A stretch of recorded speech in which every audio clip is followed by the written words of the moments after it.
realities. I stay awake until the first glimmer of sun hits the horizon. I am afraid of the dark. No one to talk to, only my own thoughts to live with. My mind going to dark places. I stay awake until the first glimmer of sun. I am afraid of the dark. No one to talk to, only my own thoughts to live in dark places.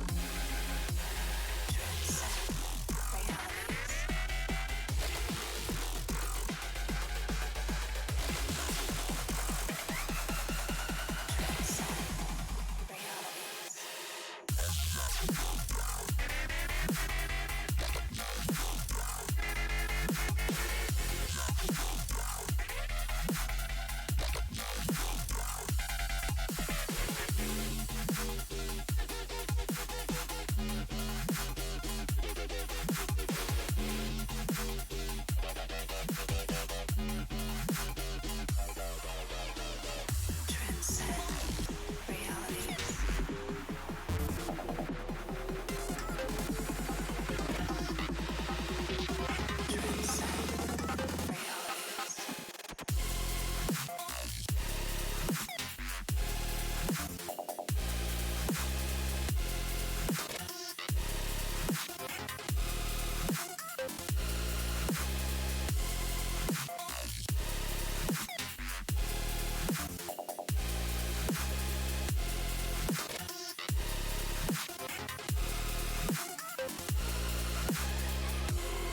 I stay awake until the first glimmer of sun. Hello, hello. It is that time of night again. It is Dut. We have not done a Dut in quite a while, but we're here to talk about all the craziness that's been coming out, all the talking, all the flapping of jaws, the talks of wipes, the talks of not wipes, the talks of what we're going to do next, and all kinds of other stupidity. I hope you guys are in for it, because we're not going to be taking the typical approach tonight. This is not going to be... I did update the Twitch description. It says Gaming Dual Universe Think Tank.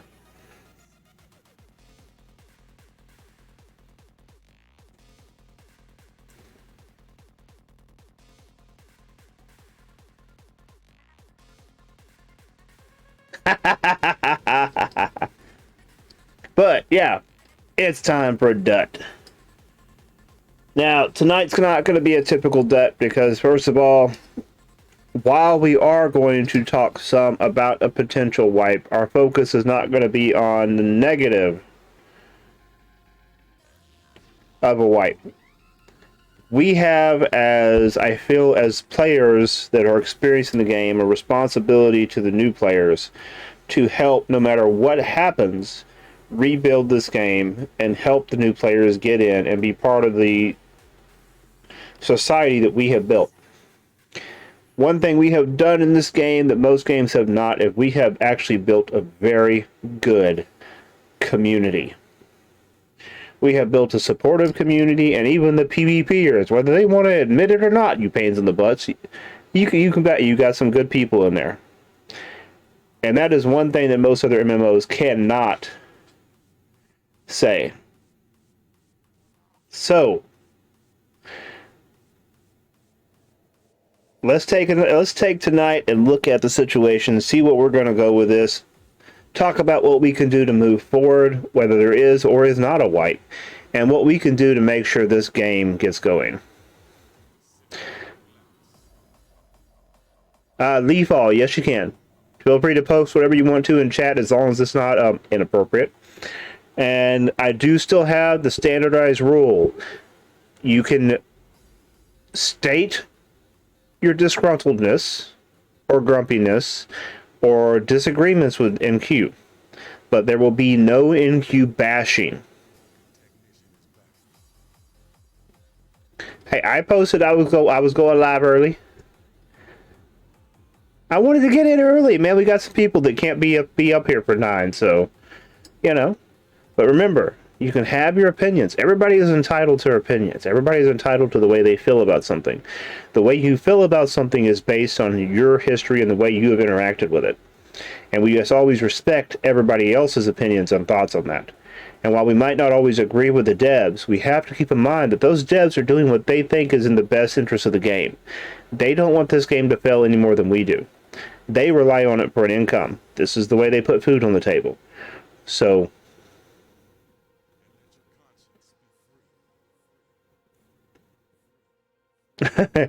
let's get into this. Drax, if you can hear me, brother, you're about to bring people down.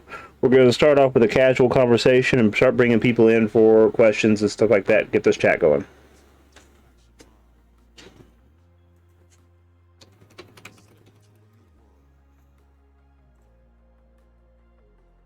Oh boy, oh boy, oh boy, oh boy, oh boy. By the way. You can drag anybody up there or down. Okay. Now remember, guys, if you're in chat tonight in voice, the rules are simple. Keep it civil, keep it clean, and keep it productive. If you cannot follow those 3 rules, I will not hesitate to drag your ass right out the channel. So we're going to have a good night, talk about some stuff, be positive about some stuff. Might be some negative stuff, but hey, we got this, right? We can do this. Serapis, I'd just like to open by saying I am more interested in the health of the community and having an active player base than I am about my stuff. I don't think a lot of people feel that way. I mean, okay, now I'm going to put this out there. You see my stream, okay? This is what I've been doing, okay? This is a recent progress. Other than a few buildings in the middle here, this is all new. We have been working our butts off to build this massive city on Thades, okay? I might not be very happy about losing this, but right now, there's not a damn thing here I can't rebuild. I can't redo. I can't regrow. And to be honest, if it means the progression and the better development of this game, I don't care anymore. Yeah, let me pop that up. Give me 1 second, okay? I mean, don't get me wrong. I totally will feel pain when I don't have all my stuff. I would be thrilled if they would let us keep our skill points. I'm trying. I definitely hope that they leave our skill points alone. I mean, the skill points are the one thing in the game that could not be exploited or hacked or whatever. It's absolutely a fair, untainted system within the game. And I really feel like that would be their way of telling the beta players thank you as we go into live, is leave our skill points alone. Yep. It'll be a big old FU if they take it away and don't let us. I mean, honestly, with all of the hitbox changes and whatnot, I'm even less concerned about keeping my blueprints. Mm-hmm. Yeah, I can definitely see that. But my skill points, those are like precious. Like if I had to choose between my skill points or my blueprints, I'd take my skill points. Yeah, for sure. It represents up to 2 years of subscription, so yeah. And and of course I want to be able to re-roll my skill points on launch too. A reset would be nice as well. Yes. that would be nice. The only thing I'm worried about is that he promised that they wouldn't wipe anymore, but now they wipe, and I don't know if they break the promise once, if they don't break it another time. Well, I mean, I think part of the problem we're going to run into is when they made that promise, I don't think they understood. I don't think they were expecting the amount of changes to come. I mean, a lot of the changes that have happened in the game have been due to reactions to players' feedback. And like one of the things they mentioned being a reason for a wipe would be to cleanly remove schematics, which is something that the players very strongly fought back against. So, I mean, if it's a wipe that's going to allow the game to function better, play better, be able to handle a larger player base better, then I think it's warranted. The only thing we might be worried about in that context is, if it's a year from now and there's something new that they're going to come out with, maybe some new patch or expansion, and they want to bring in new players again. And they think that the best way to do that is to wipe out the old players, upper hand with all of the resources they've gathered so far. What's going to stop them from doing it again? It worked the first time. Yeah, I understand that. That's a risk you always take. I mean, we had that happen several times with other games. EVE Online was the same way when we did alphas and stuff like that. There were multiple wipes, and I think that's one thing we're all forgetting is most games like this in this context, whenever you start it, it tends to. Why is it doing that? It's being a pain in the butt. Hold on, I'm having an issue here. But it tends to become a habit, and okay, what was I saying? Most games wipe quite often. There are actually entire games like flipping Last Oasis. You get seasons. Every time you turn around, the whole game's restarting again. Mm-hmm. Yeah, so the fact of being no wipe is a very different concept. This is going on along the lines of like something like E or open world, breathing world. So the whole focus of the game would not work for constant wipe. So that was always going to be out of the thing. And they also advertise with the persistence of what you do. That if you change something, it will be the same if in the next 10 to 20 years, if no other player did something with it. Well, I mean, I said during alpha that they needed to come up with erosion mechanics. Relating to the released game? What was that, Tech? Is that relating to beta, or is that relating to the released game? We are all testers. I think people forget that sometimes. And yeah, I've created a lot. I've amassed vast fortunes and lots of things under my belt and done lots of great things, but we are still testers. We are play testers. Yeah. Yes, we pay to play, but that's choice. We've had 2 years of choice. Chosen. We're not drug addicts. We're not addicted. We do it for enjoyment, for entertainment. That's what this is. We've just happened to have been testing it and making something pretty special. And even with the the exclusions that they've recently taken from us, the kind of mining, all this stuff, things we were talking about earlier. I'm not getting into.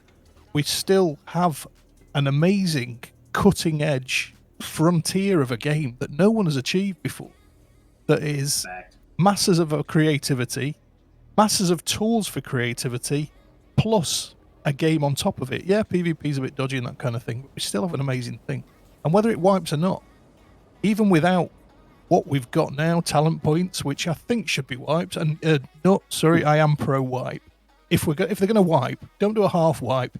Start it from scratch like it's a new game, and let's experience it. Because I wasn't here in alpha or early beta. Let's experience the game as it should have been experienced, which is like from the front end. See, I think that's something that people are missing. Well. I mean, a lot of people don't play the game right now, and I'm the same way. I have a hard time playing the game right now because there's a lack of motivation. There's no drive to do anything. There's no, I need to accomplish this. It's like I've already flipping accomplished everything. I mean, look what's sitting in front of me on the screen here. I mean, I know you guys can't see it because of the window, but yeah, I've got a flipping Metroplex sitting in front of me. You can actually see Smallville's factory over there in the distance. I just understand that, but it's a one-time thing. What's going to stop them from wiping again in a year after players feel that way? But that's the point. Is if it's justified by technical necessity, and it needs to be done. If it has to happen in a couple of years because of some major game development or change in the game system, I'm still going to be okay with it. Because it's going to give me whole new aspects to the game. It's going to add new gameplay. Here's the thing, though. But what about the people who look forward and know that all of their stuff's going to be deleted and choose not to build cities anymore because of that?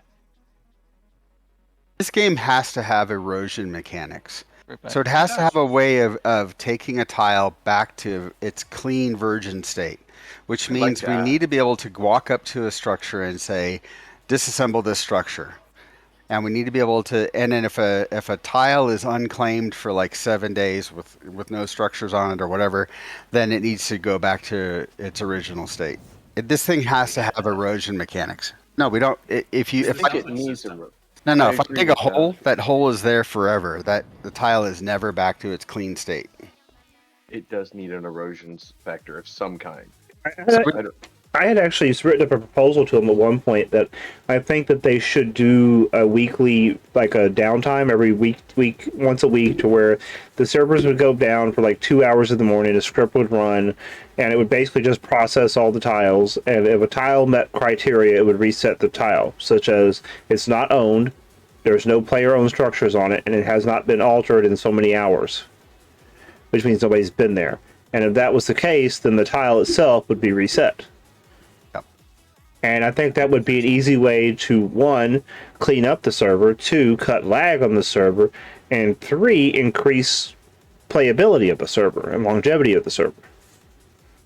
Sorry, I'm back. Time for updates too. I had to go fetch resources, father. Yeah. This is a sandbox game, right? So sandboxes are not concrete. They're sand. They're meant to be built and destroyed and built and destroyed and built and destroyed. So this idea that you're going to build something and it's going to be there for in perpetuity is just insane. It's not. It's a sandbox game. You know, I build my castle, my sand castle, and you come and knock it down. Then you build your sand castle and I come and knock it down. And that's the game. Well, I think that we're also forgetting there's already systems in place for the server to maintain itself. We're already looking at the new systems they've implemented. Once the server goes fully live, all these people that have alpha and beta accounts that aren't playing right now, there's a lot of shit that's going to come up for decay. I mean, do you guys realize how many mega structures are only still in existence because they were owned by an alpha or beta account on a personally owned tile, then that person hasn't logged in over a year? Oh, that won't matter if they wipe. But yeah. But what I'm saying is, if they don't wipe, those systems are already in place. After full wipe comes out, your only safe spot is going to be a personally owned tile on a starter planet, be it Sanctuary or what's the new one called? Haven. On Haven, and personally owned assets if you're subscribed. So that decay system is going to get really aggressive and really intense once the server goes full live. Just also want to point something. I know it's a different platform or like a different type of game, but like games like Ark and Rust. Yeah. There's that wipe aspect where, and I don't know about you guys, but I spent years between Ark and Rust playing and wiping and rebuilding, wiping, rebuilding, wiping, rebuilding. Oh yeah, between 3-4 accounts, I think I have a total of over 20,000 hours in Ark. Yeah, so and it keeps players coming back because they don't. Even when you hit endgame, you have that aspect of losing it all, and then you earn it back. Well, I think one of the biggest issues we're having right now is everybody thinks the current gameplay loop was what was intended, and it's not. We all hit endgame so quickly.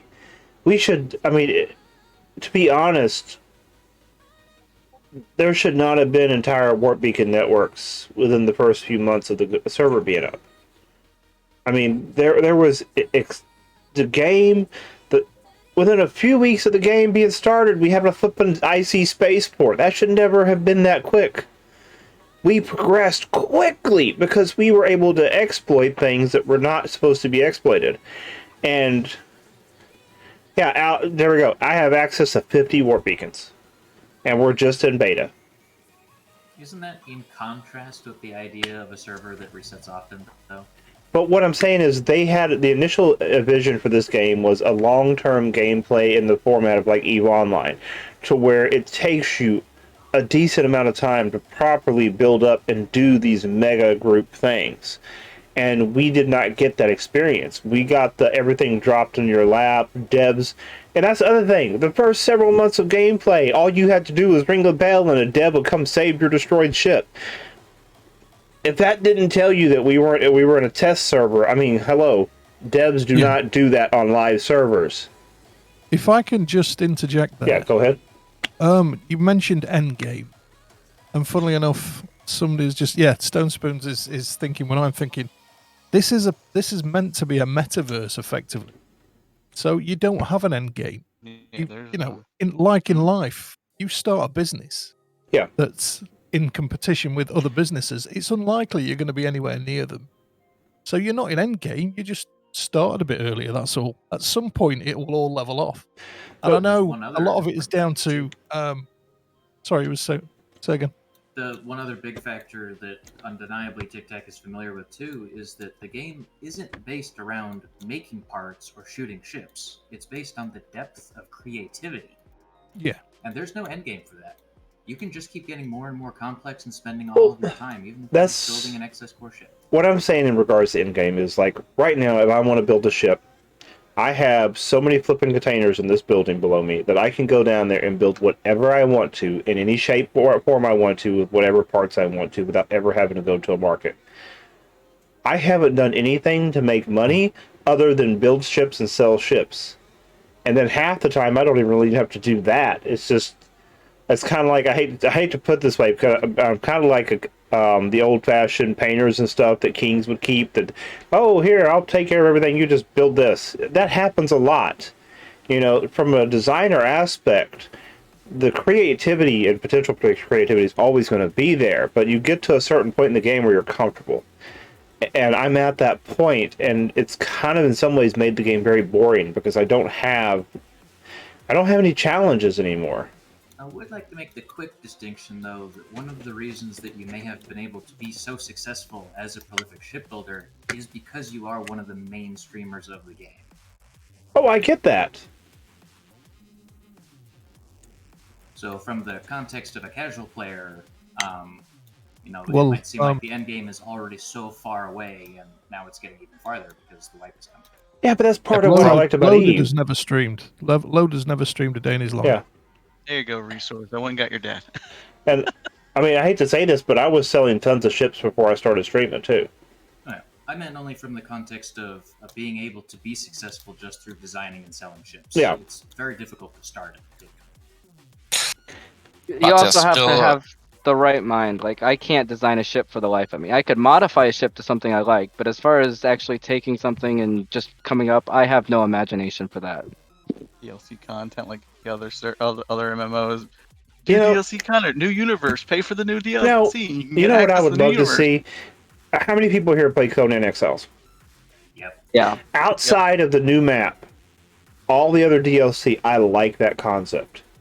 It's different skins, it's different, like, say we get different engine shapes or different engine models, that it's the same engine, you just right-click, change the skin, and it looks a little different. You know, there's a lot of things that they could do to generate income that are purely cosmetic and would give people the ability to have a different flair on their stuff and a different, and I think that would be something they could do. But I don't think it should ever. I'm worried that I do not want them to ever go to that pay to win concept because I mean, look what that did to Eve. Pay to pretty. Yeah. I mean, right now we're kind of already pay to win almost though, because the more accounts you have, the more missions you can run, the more money you can make. All sandbox games are N+1. That's the way. That's the nature of the beast. Yeah, that's any game. You can't get away from that. It's every single flipping game out there. Yeah, like you did that in Ark. You could have a crafting character you paid for an extra thing. Oh, but legitimately, Guild Wars 2 is doing amazing off of, hey, buy this outfit, buy that. I mean, they have full fashion wars going on over there. I would love to have pay to pretty in this game. Hold on 1 second, guys. If you're in stream chat, I'm sorry if you're seeing any lag. I just realized apparently Steam was open and updating a damn game. You had one job. Yeah, I know, right? Turn on silent mode. Turn on silent mode for 6 hours. There we go. That should help. Okay, so even now Norton is on. Yeah. I really stopped thinking of it as a game a long time ago. It became a job. Yeah. Quite a long time ago, and as soon as they got rid of the kind of mining and figured that out, it became even more of a job. There's very little reason for me at the moment to actually leave Alioth, whereas I used to be darting around everywhere, and I kind of miss all. So I do hope that they create something else. I mean, I can't just rely on Rex thinking up stuff to do, or the racing teams or whoever else thinking up stuff to do that's player created, player driven. There's got to be something else or some additional flexibility added at some point. Otherwise, everyone will get to the same point and just sit in the castles. So, once they're not going to wipe, So. I agree with that, and just following on the comments about pay to play or not. I mean, Star Citizen, is certainly a case where it seems to be as successful and enjoyed as people are well-to-do enough or not to buy their way into a very, very initially Yeah. comfortable place. Not that I'm looking forward to doing that, but I just think I'm hoping that they don't, if they were to do something, as extreme as a wipe, that they wouldn't also at the same time change the things that the people who do have time in, the dynamics, the things that you need to still do to get, to learn whatever you get, get training points or whatever, uh, so that the people who put time in get some benefit out of it without being quote set up. Um, it's like we've learned how to play the game. If they were to completely change those dynamics, um, it would be, I don't know why people would, like it would have to be exceptionally attractive to jump back into something like that. Yeah. Just a quick question for everyone in chat and in Discord. How many people have seen an increase in adverts through social media for this game? Because I've not seen anything. Me, Apparently, A Sarah lot. can see them all the time. I I have have absolutely. If you go yeah. to the apps section of, like basically premium, like I've got what do I have? Xfinity or Comcast. Uh, and then the splash page, if you will, is a full color, high density or high def, like 2 to 3 minute long DU commercial, Yeah, and that's all over that media. I've been playing a lot of Mermaid IOs like a brain thing, and every time I die in that damn game, it's DU. It's like a DU ad See, every I've seen single nothing. It's time. strange. I think Strange. it's just depending on what you play. Yeah, it's 'Cause I also haven't seen regional much. too because those Yeah, ads are maybe they're regional. focusing on the American market. Who knows? I mean, the thing that I thought that was interesting, again, perhaps American market, is that when they have it on television in your living room, that's not to be redundant, but television in your living room, that's getting to all the people in the household, gamers or not. Holy mackerel, mom, that looks like a really neat, sci-fi movie, except it's a game you can play. And, it's a very, I'm not used to seeing ads for games there, period.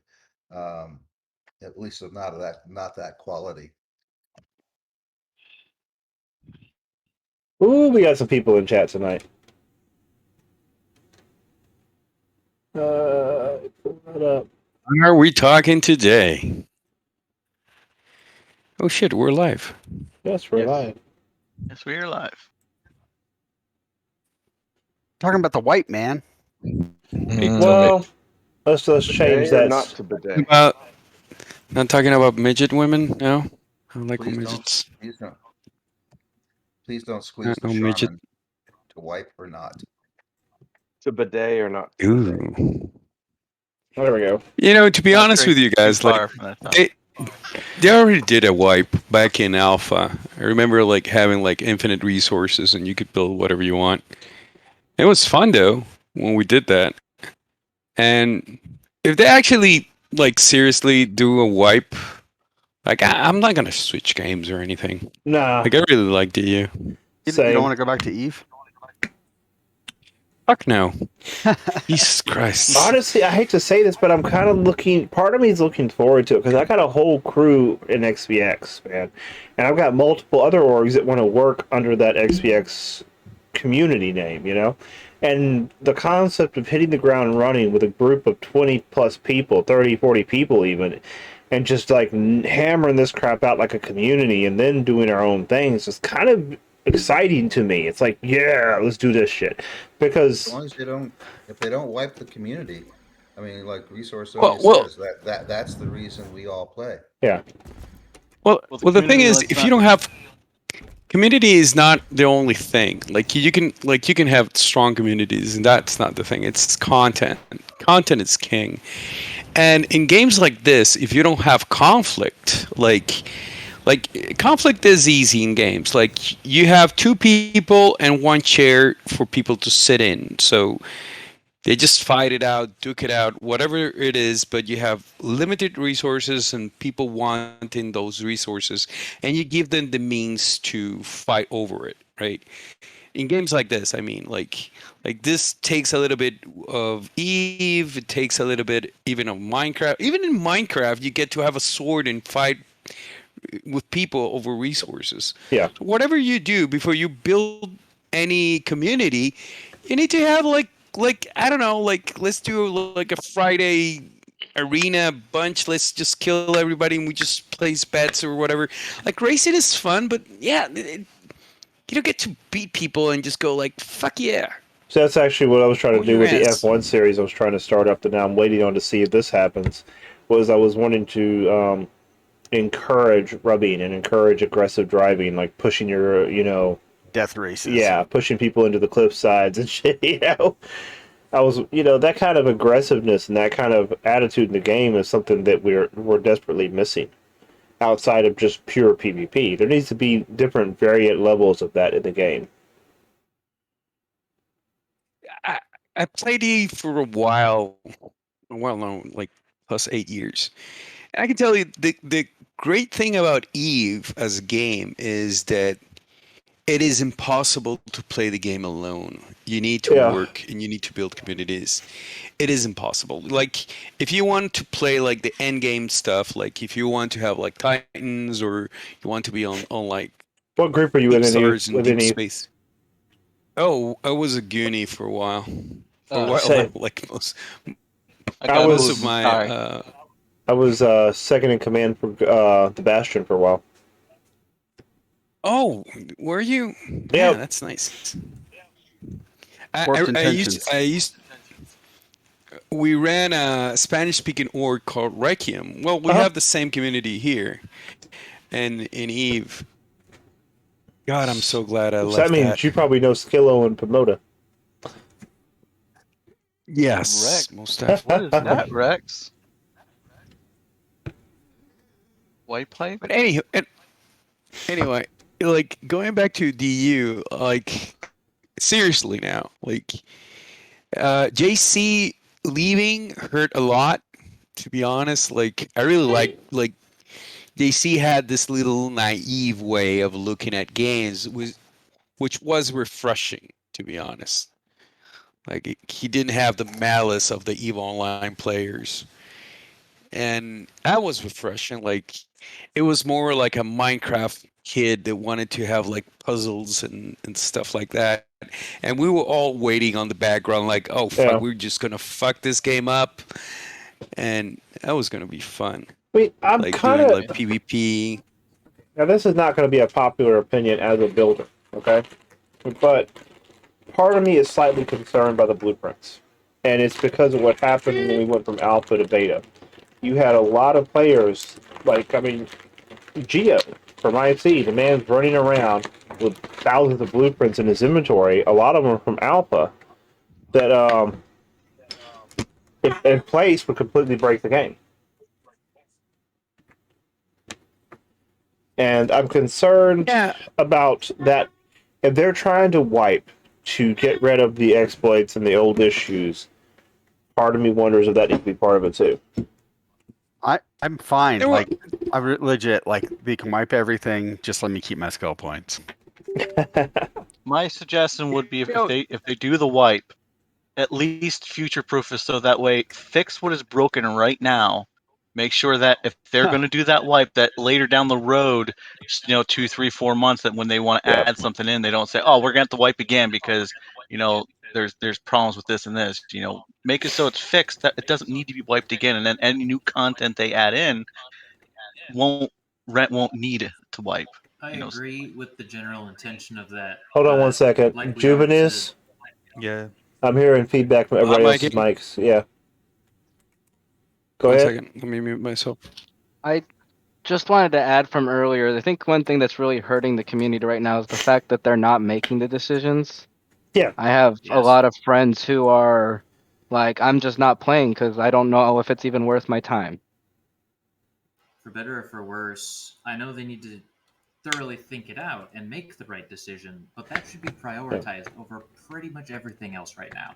because valuable players to the game, committed community members, we all know somebody who's left already just because it's up in the air. There was sort of an abrasive set of comments in the DU Discord earlier today, but it does have some merit. And they were saying, well, don't tell me you have to wipe the game because the game is broken when you haven't fixed the game.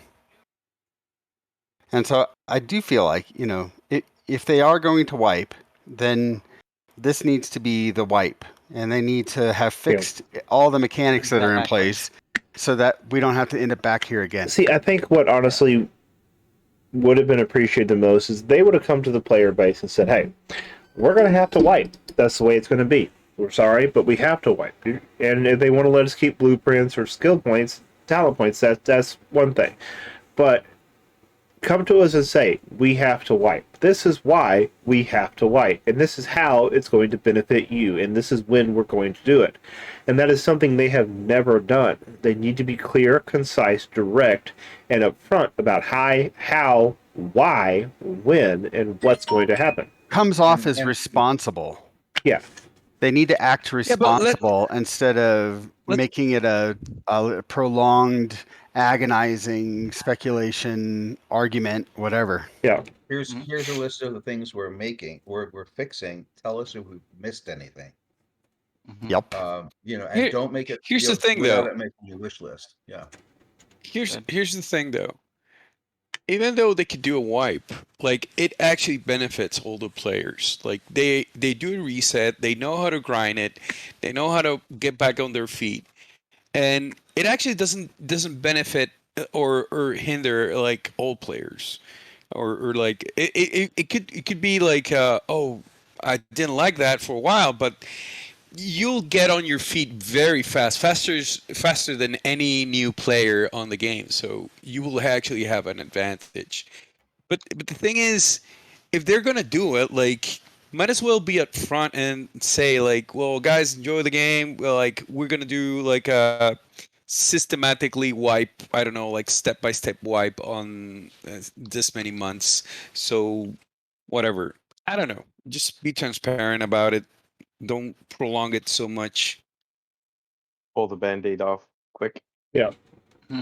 I mean, right now, I hate saying this, but as a DU streamer, I'm looking at, until they decide and we actually have full release, I'm looking at playing other games. I'm looking at Sea of Thieves, World of Warships, even Star Citizen. Oh, hold on. I play one game at a time, so if I leave, it's not coming back. I have to play multiple ones, otherwise I get burnt out. Oh my god! Like jumping in here to help them test out things and stuff, that's still on the table for me. And doing certain things, but the incentive to really build anything is gone. Yeah. Well, like I said, right now I don't feel a challenge. Oh my god! I can't stop sneezing tonight. I mean, I honestly do. Do I want a wipe? No. But if they have to wipe, then wipe it. If it's for the betterment of the community and the game itself to go move forward, yeah, they got to do what they got to do, and I just keep my skill points. Is really what I'm hoping for. I'm sorry about the occasional sneezing and runny nose, guys. It is spring in Louisiana, and allergies are kicking my ass. Oh my god! I took medicine, and it is still not helping. It stands to reason that if they do wipe, and probably the preference for them will be to totally wipe. Like, there's no point messing around with different systems and potentially saving BPs or even skill points, because part of this decision would be the advantage over new players, and the biggest advantage you've got is how to play the game as soon as you like. I think so. But there is just to add things like this Metropolis that you've been working on, that you've extended from previous players. Yeah. We should be voting for stuff that we want them to keep in and layer into a wiped map or maps. So if there are amazing things that have been created that actually enrich the game and should be there for use of every player, new, old or new, then we should have a form of voting for the stuff we'd like to be kept in the game. Not personal, because not personal stuff. What's up, Dank Dank? I agree with the trickiness, because like Serapis Therapist has, a ton of followers, so he could get more votes than, say, me, who builds something. I mean, not that I have anything built, but I don't stream or anything, so who's all going to vote for something that only 2 people have really seen? There's also the So question of who 50 will mil own for my it, vote. who will be able to sell the structure if they decide they change their mind. You could put it under an affiliate tile, but then players can't modify it anymore. Yeah, So exactly. putting old things into a new world probably isn't the best approach, but keeping the blueprint could still be viable. I think. Well, it's pointless. Why keep the blueprint? I mean, for instance, this city, and forget ships. I'm not talking about little things. We're talking about IC spaceport, which is an incredible structure. I'm talking about that massive, whatever, I can't remember what the space station that they did was. There's various space stations that are really impressive. They enrich the game. They don't need to be owned by anyone or operated by anyone. They become like a market. No one owns the markets. So that becomes part of the material of the game, not owned by anyone, but there to be used It'd be and enjoyed by awesome. people. I would love to see Ember City as like this abandoned city on days, like a tourist attraction kind of Exactly. thing. That would just Freeport, be like, Freeport on Tioma. Amazing stuff. Why is it that shouldn't have to go? And people are long gone that built that stuff. Yeah. Ancient But like relic. a Noah's Ark type of thing, like you can do like, okay, let's vote for the 1,000 construct that they should keep or something. I don't know. Could be a thing. Exactly, something like that. Yeah. New players will look back at it and think, though, the beta players built this, and now they get to have their work in the community forever, or it's going to consume this tile or these tiles forever. That's going to go completely against the Square players, yes and no. How about new planets? Hey guys, I mean, I've been asking for something similar to this, like a park system. Even when we were getting slammed with, the tile changes and taxes and that, I said, look, there's stuff that we've built just for the good of other people, the racetracks and stuff. Hundreds, thousands of hours have gone into some of those tracks. Why not just let NQ take ownership and they remain? And that would be something that I would still advocate for, even in a wipe, is take some of these great works, make them into public parks, make them immutable going forward, and they're Community there. Projects, yeah, exactly. Yeah, they're like community parks. They're national parks. Not Affiliate owned. individual builders ships or anything like that. Community projects that are clearly community projects. Exactly. That become markets effectively. As a market, they're part of the furniture. That'd be really cool to do that. There's only 2 technical Make them the problems with that. markets. I'm not. We don't need to personally worry opposed to about that though, Ive, because we've got an entire Well, we development do. team building the game for us to We tell us whether they do, can or not. because if people realize that building a community thing that will be made permanent is a popular thing, they'll start trying to build their own meta on getting their own stuff published, and eventually it's going to start taking up more and more space on the server. But that's going to happen anyway as you get more players. They will build things. But they wouldn't be placed there permanently. We're proposing now that certain Well, they're never community going to wipe projects are again, so taken why wouldn't ownership of by NQ. But But if they're made permanent, then it goes against the concept. Well, they of should be keeping them permanent. once permanent. Are they it's gonna permanent, start surely. doing regular wipes then? I mean, that's what. I mean, if everything going forward will not be wiped again, then everything will be permanent. It's just a matter of whether you save some stuff from the beta. If we make these structures permanent, then other people are going to want the opportunity to make their things permanent too. If they Everything will hopefully after this wipe, everything will be permanent. Yeah. Or are we going to see seasonal wipes? No, I don't think we're going to see seasonal wipes. The thing is, you have to. Nothing should be permanent. Everything has decay. So they need to. Industrial 17. I'm sorry, but that's just the way Ibatea's mic is. We could all barely hear him. Oh, sorry about that. What? I can hear him just fine. Any better? Yeah, good night to the chat. First time, bunch of first time people in the studio tonight. Right?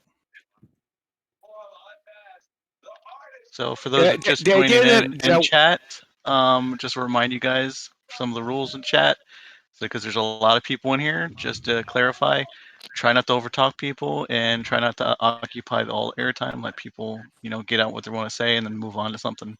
So there you go. Juvenius, you're hot micing again. Yeah, now that Dank's sorry here. For that. Gotta let the rules be known again, so Dank doesn't take over and just start talking shit again. No, there's a few people that came in that are new to the voice stream, and I just want to. I was in here early at the beginning of the stream, so I'm gonna bow out. Let room for other people.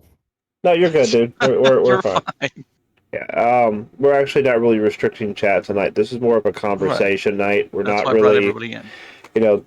The main thing we're trying to get gonna points tonight is, I think my main theme for tonight was there may be a wipe. There may not be a wipe. We don't know yet.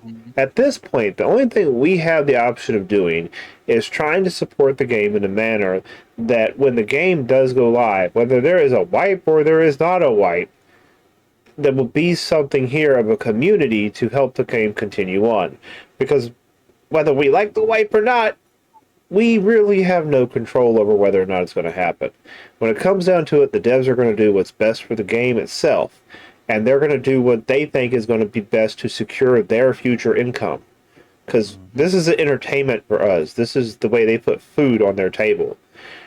We may not always agree with how they do things, but trust me, they are doing what they think is in the best interest of the game. But yeah, I agree with you, Stone Spills. They should have said, even if they were to say now, hey, like I said earlier, we're doing a wipe, this is how, this is why, this is when we're doing it, and this is why it's important for you to keep playing to the rest of beta, because we need this information to make sure that when it goes live, we have everything we need in order and working correctly. That would be something different, but... Whoa, okay, thank you thank you for the hype train, guys. But yeah, we need to be respectful of that, because while we might not agree with the devs all the time, they are very personally invested in this. If this game falls apart, they're all looking for new jobs. So it's a little bit more personal for them. If they decide to use some of the iconic cities as landmarks and that, there's no reason they can't put markets within them. Their own markets never are going to degrade, even if they do bring it in for our buildings. I don't think they should, though. I know I've got Ember City, I've got the castle in Alioth, I know people have these amazing structures, but I don't think they should do that. Because it's going to do the same thing that happened at the beginning of beta. You're going to have new players coming in that have felt like the alpha players had favoritism in ways that shouldn't have happened. And I think if the game's going to start fresh, it needs to really start fresh. I agree. I really wish they'd integrate player markets before launch. Agree. All right. If they're going we ought to be able to, if we build like an Ember City or whatever kind of thing, we ought to be able to have a market there that we can put up our stuff on. Just like it was in Star Wars Galaxies, where you would go and you go, oh, I want to buy this. Okay, let me get the waypoint for that. I've got to go over to that planet or there to get this. And it was a trick. It was like, hey, I'm going to go all the way out to Riverside or whatever, the Riverlands or whatever it was on Naboo. And, hey, you want to go with me? Yeah. Think, what were you going to say? Just saying that they're going to do the wipe. It's got to be on a final version of the game. The game has to be done. Mm-hmm. All of the gameplay systems, all the gameplay loops need to be tightened up. All of that stuff needs to be done. Otherwise, there's no reason for a wipe because we're still going to have to provide more data. We're still going to have to keep playing until you get this shit fixed anyway. And the fact that they're talking about releasing the game when, I don't know how you feel about it. I personally don't feel like it's really ready. I don't want all the rest of the gaming community to know about it yet because I don't want people to come here, flood the server, crash the game, and kill it. I want it to be ready. I want it to be the best version of itself for when people come in to start playing it. Unfortunately, right now in today's market, that's a very rare thing anymore. Most games are released. I mean, hell, look at Ark. It was full release. I know, but so damn. General consensus within the gaming community that we're fucking sick of that, and we want a polished game for fucking once. I agree with you. Stop slapping the beta title on everything and trying to get our money before you finish your fucking game. I agree with you completely in that. But the problem is, it's a proven business method, and as long as it's an effective business method and an effective strategy, it's going to be used. Mm-hmm. And I hate saying that, but it's the honest truth. It's kind of sucks, but it is. And that's exactly what's going on here. Right now, they're financially in a crunch.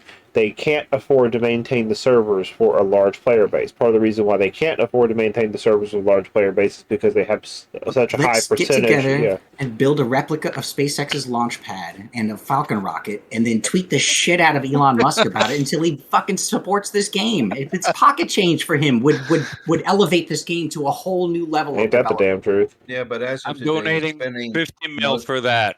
Come on, Yeah. let's do it. Let's do All he it. has to do is give it a thumbs up on Twitter and be like, That's "Yeah, I all it would like take. that." And Everybody, suddenly another 55 million people would be looking at this game. Dude, I would fund that shit myself. I got enough parts right now. We could do that inside my shop. Let's do it. I think we should crack on with that, to be honest. Into it. Let's just do it. Let's just do Say it. to you. 50 mil on that.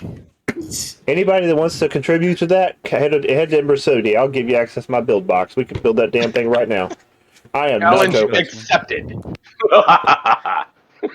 I got the parts. Trust me. I've got rockets. I've got every damn thing under the sun. Can't build it on Fades though, mate, 'cause no one goes there. Come on. Just replicate everything. The Falcons, the Teslas.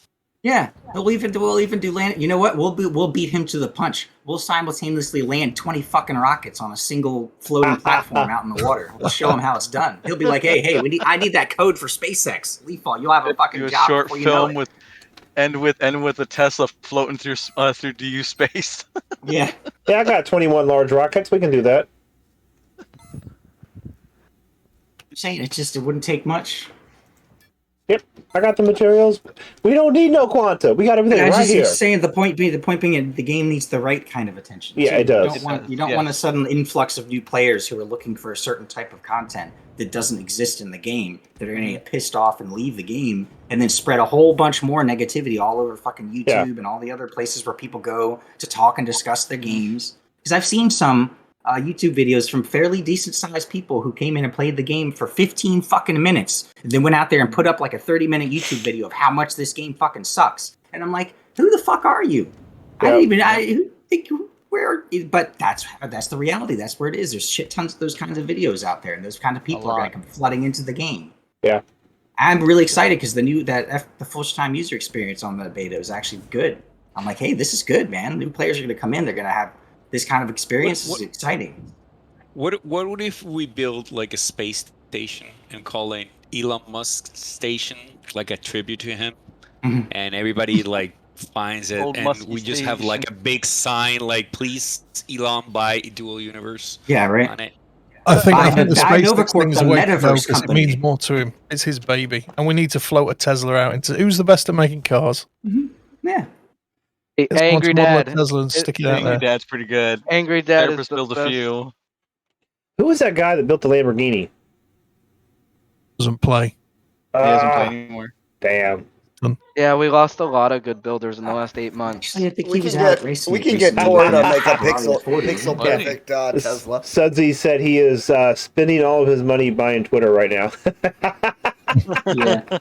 Yeah, but he literally rip out his cushions on his couch and invest in this company and be skyrocket it.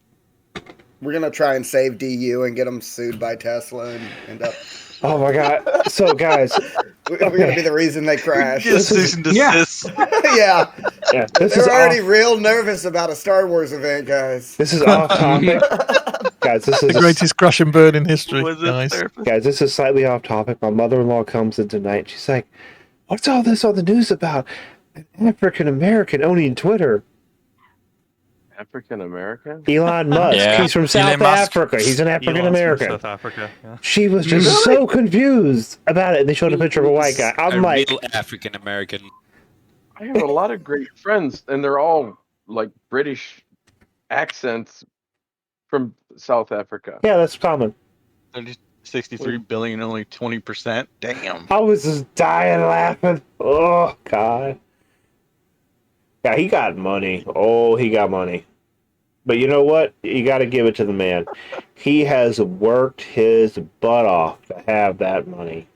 That's true. I ain't Leaf holding it off. against If you him. watch his YouTube content, that's where a lot of the guys that Dankster just talking about. There's a lot of guys that we don't even know, but there's a few I know, but they made like they played the game for 15 minutes. You uploaded to YouTube and just bashed DU and Yeah. like it's not worth your money, everything else. But they didn't get to participate or actually invest any time into actually playing the content that's in there. They didn't. They played and solo. What by pisses me themselves. off is that they have like 50-something thousand views on the video. I'm like, 50,000 people have seen this fucking bullshit from this fucking Yep. guy, and that's Yeah. the opinion that they're forming of this game based on this guy's fucking no. Fuck Dude, that. I actually troll YouTube, and every time I find a video like that, I write a big ass post up on it. I'm like, this person played this game for 5 minutes. They have no idea what they're talking about. They have never experienced the game, nor have they actually had any time to claim they know the gameplay. I do everything I can to discredit them.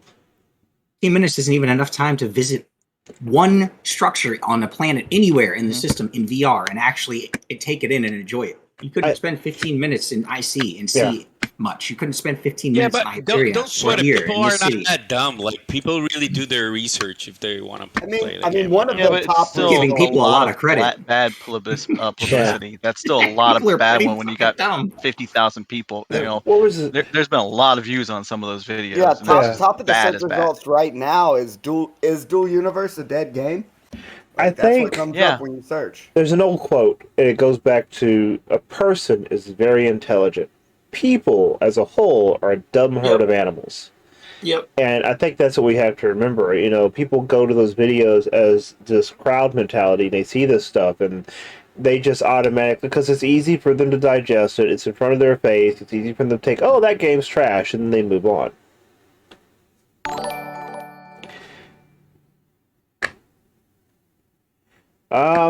Honestly, in the past few weeks, I've been seeing an uprise in new players in my stream. I've been seeing, random new people come in, and I've even had a few of them that have come in, and they're like, man, I'm going to play the game, and...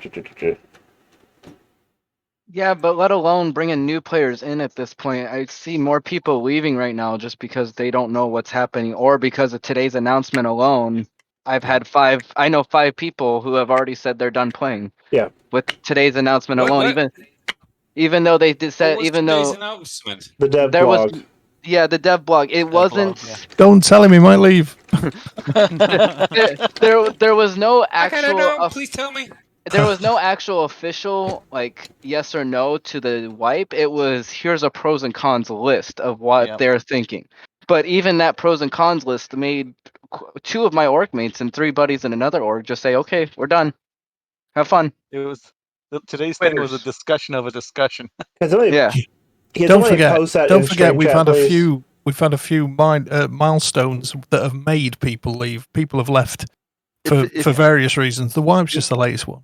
Anybody who hasn't read it, I'm posting the link in the discussion channel of the Do You Think Tank. Okay, that sounds good. Also, just so everybody knows, we do have a few other people in here that tonight hanging out with us that are other streamers. Dank Knight. We have Dank Knight. We have... We have Dank Knight. We have Drax. We did have somebody else. Who else? Oh, we have Rexelix. We have Tic Tac. Yeah, we got, 4 other streamers in here tonight? Yeah. Me and Dank talked extensively earlier today about my entire That's stream why when he was joined just chat, me reading the forum. I was actually up to date on all forum posts up until about 2 o'clock this afternoon. I read them out on stream and everything. So if you were flaming the fucking forums this afternoon, I was reading it out on chat and discussing. Yep. And there were, there were a lot of really good suggestions and good comments, and there's actually a lot on there. Amongst the flamers, there were actors. The thing is, this fucking community is amazing, and you guys, I know you guys know it because you're all most of you are all older gamers who've been around and played games for years and years, and you understand how important this is to have a community that, we can flame each other a little bit, but in the end, we're all extremely supportive of each other. You call me old whippersnapper? I think he's calling us old. Yeah, I think he's calling us old. That remark. I'm okay with that. I'm just glad Raven ain't in here saying that, because I'll be able to smack that kid. You old hoagies.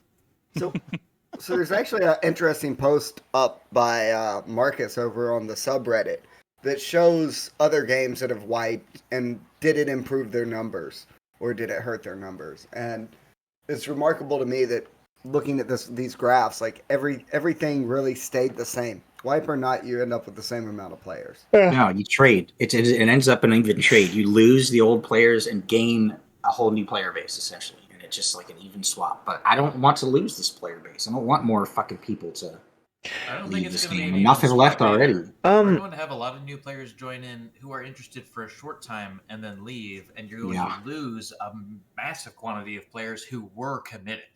Especially if the game still has a lot of gameplay issues, loops missing, and bugs. I hate to say this, but as far as keeping the new players in the game, part of that is our responsibility.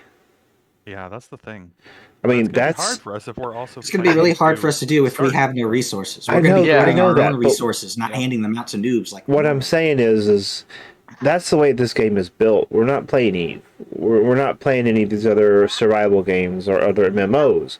The whole point of this game is it's player built, player driven. Everything is player. There is no NPC content.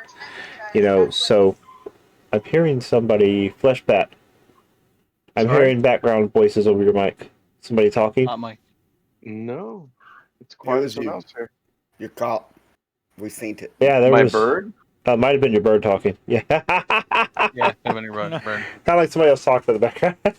But yeah, I mean, we're responsible for that. If we want to make this game succeed, no matter what their choice is as developers, you know, if we wipe, we wipe. You know, I mean, if I've got 20 people in this game, it's not going to take me no time to be able to rebuild the city. Like I'm talking, we'll have this city started within a couple weeks at the longest. Like people are thinking about how slow it might be, but they're not even including some people. Like there's people that are in this Discord right now in voice chat that would be joining with together, and they're not even counting that they have alts. Well, so it's not like yeah.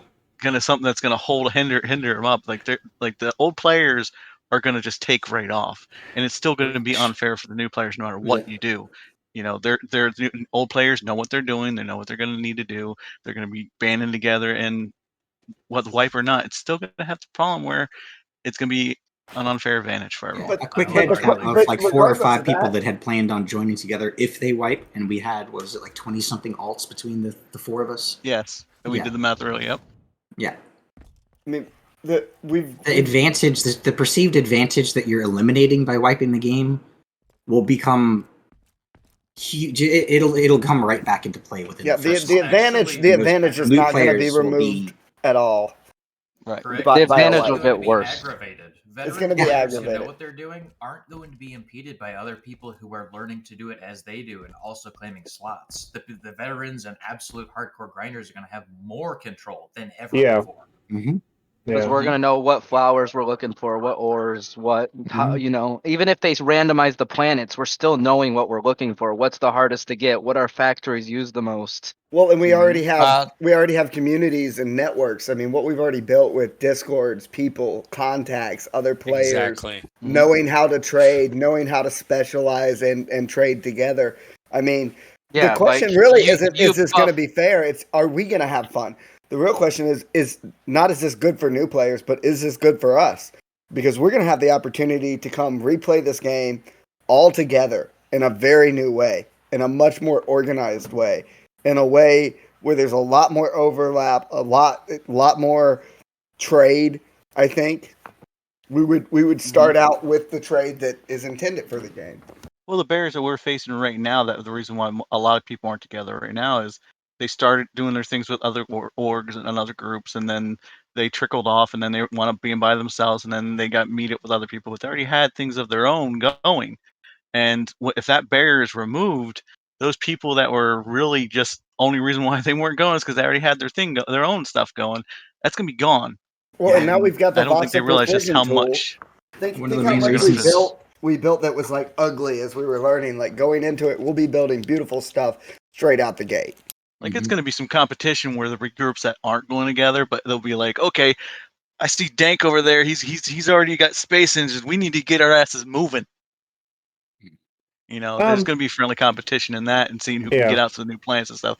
But I actually kind of do look forward to that type of stuff. I do think, honestly, if they do a wipe, it needs to be for a technical reason, not for a social reason.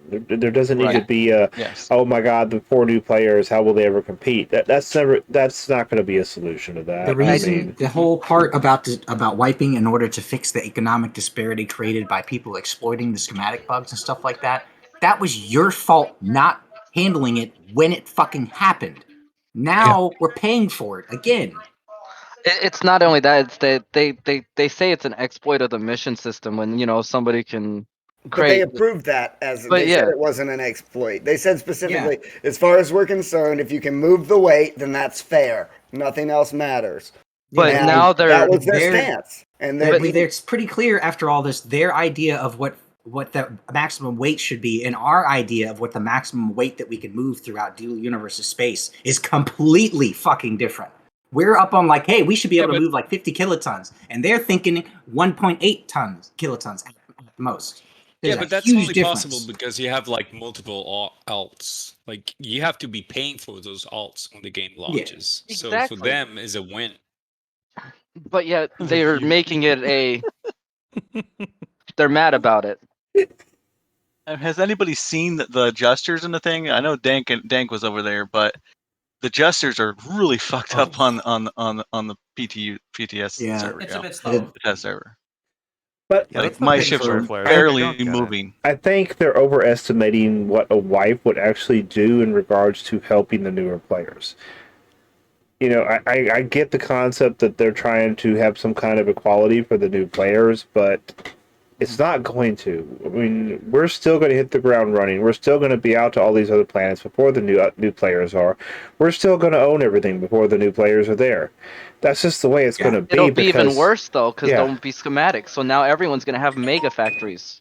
Well, and I think it'll cause an even worse gold rush, right? Because we've previously been somewhat spread out and over the year growing up, but like going back into it, there's going to be such a gold rush. It's somebody just said in chat, if you don't do that first month, you're going to fall behind, just like everyone else. So we'll all have to play relentlessly to stay ahead at the beginning. One thing we can all agree on, I think, is that if they do a wipe, there will be an exciting and fascinating and engaging month or two of gameplay, and then we'll be right back to where we were before.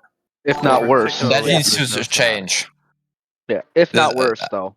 Thank you for the follow-up, buddy. I think it's if they do remove schematics, it's just going to be worse because schematics is that kind of stage gate restriction that came into the game that kind of slowed the progression rate that they were so worried about at the beginning of beta. You know, with the complaints that came out of NQ that you're moving too quickly.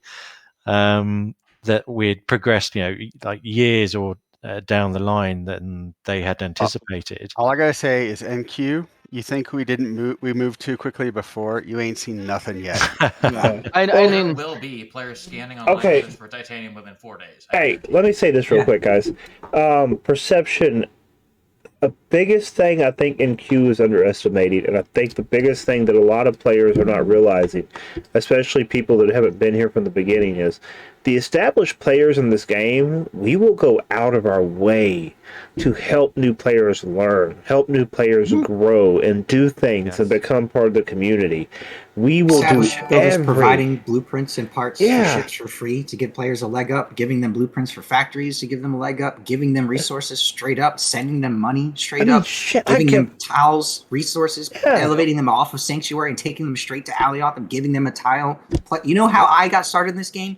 Gotchar picked me up off the fucking why would you want to take and one of drove those? me to the other side of the planet, gave me a tile, gave me a territory unit, 10,000 wood, and a bunch of elements, and said, "Here, have fun, start building in the game." And I did. You got. Why would you want to take away one of the best parts of the game from a player by doing everything for them in that first few? You know, So I have a pretty question much for within the everybody. first few hours whether you're going to enjoy this game or not. I know I did. I was hooked within about 2 hours. Now you take that away from someone. It's that no shirt spoons.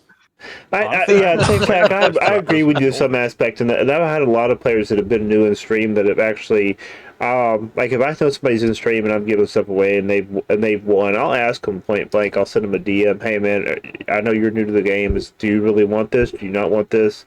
And they'll tell me up front. And like a lot of the new players that are in stream, when I'm doing giveaways, I'll notice they don't enter the raffles because they want that new gameplay.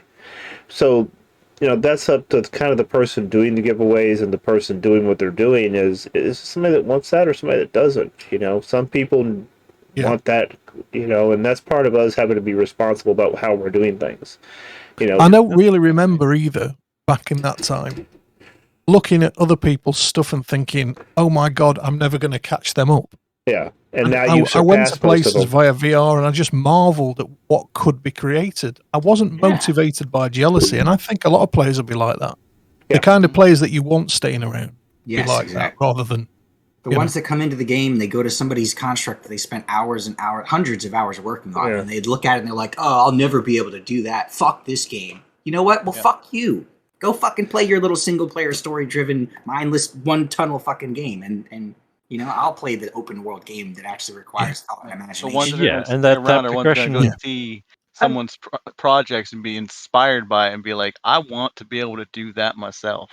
It's quite a specific demographic. Is going to be in every game. Besides, I have to point out that one of the things I've tried to do in the stream, and I know Dank Knight has done the same and everything else, is most people, before they go play a game, they look at the streamers, they look at the YouTube stuff, and one of the biggest things we've always tried to do as streamers for this game in a community is show that.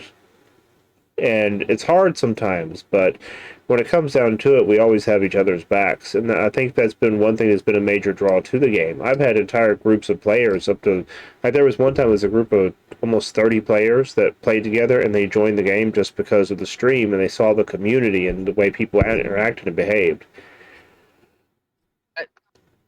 Sorry, I just want to point out from earlier, I wouldn't discontinue some of the, because, like, I'm one of those people that I can't build. I've admitted that 100%.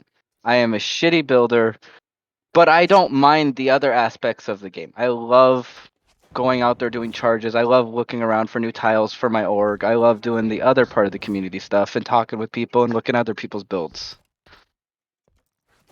Yeah, so that's where I have a question you're going to get for everybody. A Hagbard and Chewie. Yeah. Those are the perfect example. They are professional builders. They know exactly what they're doing, and they give their stuff away for free for newbies specifically to help them through that first stage of the game. Saying, you don't need to build your own magnificent ship just yet.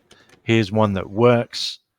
Get set up, and then you can come to building in your own time if you want to. Yeah. But even with that, though, like, I go to, like, if I want a magnificent ship, I look around and, like, Drax, I point him out because I found him since I just came back about 4 weeks ago after a long break. I had real life stuff. But like Drax, I've bought a couple from him, and I plan on buying a whole bunch more. Even if there's a wipe, I'll buy when we get back. Just because I think his builds are amazing, and I know I could never do that, but I don't mind flying it around and say, "Yeah, Drax built this. Go look." I mean, I can't build worth a shit, and look what I do. Yeah, this ship right here actually is one I got to rework. But this ship right here, the entire design on it was meant to be something that you can get for like a few $100,000 on market at District 6. Everything on this ship is something you can build in your nano pack. I mean, I've got my Anthea that I've been giving away for like a month now. That's like a basic warp-capable ship that can hold one very large package that I've been just giving away to newbies. Now, this ship, I offer it to them. This ship I don't give away. I just make the blueprint free. So they can come here, they can get the resources themselves. They can have that sense of accomplishment, but have a ship they know is going to fly well. So I've always tried to have that. I've had one person actually reject me because they wanted to have the new user experience, and then 2 hours later they messaged me and was like, "I'm so stuck. Can I have that ship?" I was wondering who gave all those guys the ships for me to get, dude. Thanks, Core. So I have a question for everybody. What is stopping right now having big orgs? Like, I ask people, and I see the organization. Most of the organizations or groups are 10 people, 15 people, 20 people, but you don't see the hundreds of people in one org or the thousands of people. Well, not thousands, hundreds of people in one org. Why is that? Why haven't we people don't need it. come together? Because there are hundreds of players. Yeah, it's a combination of both of those. You don't need such huge groups to function through the game. To start, you only need a core handful of people to run factories or to run building warehouses, things like that. Once you end up with more than about 40 people, the player count just isn't there. I've got 66. More than about 40 people. There ends up being management, admin stuff, and nobody wants to do that. Yeah, I've got 66 at XPX. We've got over 100 members in tier, and I'd say 90% of them still play DU. I mean, you guys all know Zenith Corp from the beginning of beta, I'm sure. Zenith Corp had huge amount of members active at one point, and most of them have quit and stopped playing. Zenith had terrible administration. That, I'm not denying any of that. I'm pointing out, at one point, a lot of these orgs were huge. A lot of players have just stopped playing, and at the moment, the reason why I don't think there's any more huge orgs is because we all have our individualities and our own little. Everything's already pre-set up for what we have. But if they do the wipe, then there's nothing stopping from people informing these. It takes a large amount of overhead, and what you really see is, even if you have a larger organization, you're going to split out into active teams. I mean, even the nature of voice chat on Discord makes it best for you to hang out with 5 to 10 people. Yeah. Like, beyond that, it's not functional. So even if you've got larger orbs, you're going to have these sub teams, these subgroups. We are trying to organize it in tier. When we get to a wipe, if that happens, then we've been preparing for that eventuality to set up to get the core players in DU back and working together like we haven't seen before. But the problem is that everything in the game is so easy to accomplish that even 1 or 2 players can do everything. And with the schematics vibe, at least if they just delete the schematic out of the current count. Especially the industry. The industry is what somebody in chat was just mentioning. Gotcharv ran a whole factory all by himself, right? And granted, he spent a whole lot of time each day. I think that there's fundamentally something wrong that prevents people from having to work together. Schematics wasn't enough to slow that down. Yeah. But yet we can only calibrate 10 mining units. Well, you should only be able to run 10 industry machines. Like, you should truly have to specialize. Isn't that counterproductive on building civilizations? Like, wouldn't you want people to collaborate on a large scale in order to build civilizations? Like, you don't really need civilizations now. You just need like 40 people. Well, they also don't want us. We just got a slap in the face that said, hey, you guys have too many cores. You can't build giant cities now. We're very limited in the amount of stuff that we're allowed to build per an account. No, I think the current system is better than the old one with the construct limit. It's easier to control a large amount of construct within a single org. They just need to way higher max limit. I think I can. I've got to go, guys. Have a good night. Catch you later. Good night. Thanks for stopping by. And it's Holy a lot shit, of Toby. the income, a lot of the success in the game is attributed to things that you can do passively. Mining calibrations. That's something you do once in the week, and maybe you don't have to come back for 6, 7, 8 days, and you just get a lot of stuff. Having more accounts benefits you because you can get more of those charges. Missions, you get more alts. You spend the time on the boat going out to get the money. You can get more money. The reason I think that things changed after Demeter is because your success used to be partially directly linked to your active mining. That's the kind of thing that we ended up being missing after Demeter, is player activity was what had to come together to equate success, and now it's just about having opportunities for passive income that's just related to our account and not our activity. Well, let's be honest, right? If you want to be able to build large organizations like you see in EVE Online, and I'm not saying that we want to be like EVE Online, but I'm just saying if you want that kind of large community. Hold on 1 second. I'm sorry to interrupt. Square Flares and Chig Bungus, I sent you both invites. Make sure you're in that Discord.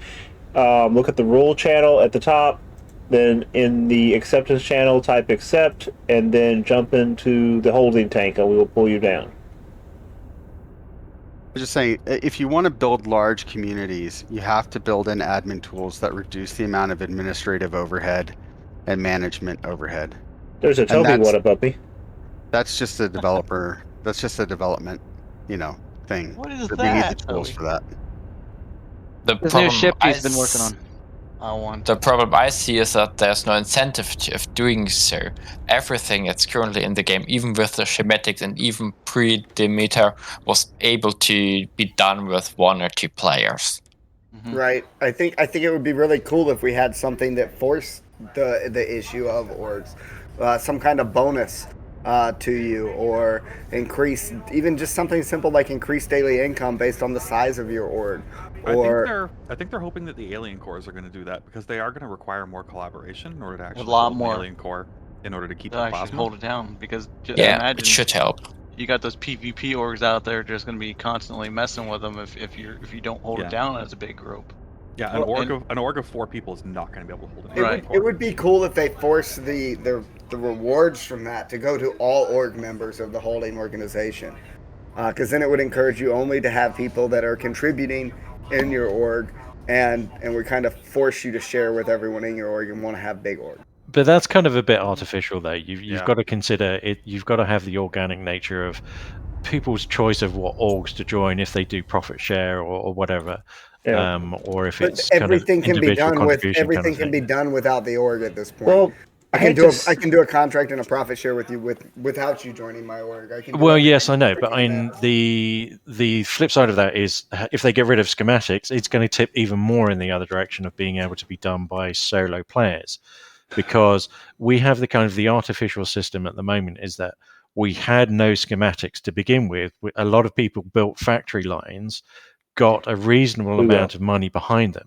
Schematics came in, but people had the ready cash to be able to go and buy those schematics to get their factories back up to a level of operation that they could build on from there on in and kind of reintroduce their volume level in their schematics. The difference is if we go through a wipe at launch, you're going to have that progression restriction of the schematics cost. And so it's going to push that collaboration of larger orgs, people grouping together, and that level of cooperation from the beginning, and still have the slower progression that the schematics give you in that kind of gameplay. They seem to be pushing to remove them, though. Yeah, which I don't understand. Well, it a lot of depends people, on how they remove didn't them. like schematics. It depends on what they do with the system. I understand that they want to remove the schematics, at least the gameplay loop that's surrounding them, because it's literally just flying missions, buying schematics, rinse, repeat. That's stupid, repetitive, and boring. Yeah. And if they find a better way to create this, if it just wreck you looting or something like that, would be better. Let me say something real quick about the orgs. One of the reasons why Inverse City has been successful and we've been pulling new people in is one of the things you have to do is I find what people enjoy doing. Big Ginger Man. The man loves to build buildings. That's all he wants to do with the game. He likes to have fun. He likes to contribute. That's how he wants to contribute. So I try to find what each person enjoys doing and give them that role and give them that ability to just do what they want to do and have fun. There are people that like to mine. They do the mining supporting. There's people that like to do industry. It's allowing those people to enjoy the part of the game they play. And if you're able to do that in a positive manner, you're going to be able to build those orgs. But it comes down to how the org is managed and led. You have to always be open to your players and your members. And a lot of orgs are either one of two things. Either it's very militaristic, very strictly organized, like once you're assigned a role, that's your role, or it's completely there's no organization whatsoever, and everybody just kind of naturally does their own thing because they A, don't know what they're supposed to be doing, or B, don't feel like there's an incentive or a reason for them to be there. You have to give people motivation. It's like, was it Draco was saying, there's not stuff built into the game to facilitate that organization. So like what I'm trying to do to even make it happen is requiring like a full build out of a website, like beyond just like a Discord and stuff. As you get into like really large organizations, like where there's spreadsheets, there's all kinds of work that goes into play with it. And we need to make that easier for everyone to be able to do, since it's not in the game. It's I know that, but I mean, I had a almost 4,000 man alliance in Eve, and I'll be honest with you, that website never got used. We were running so much industry, it'd make people in DU's head spin, and it was almost never used.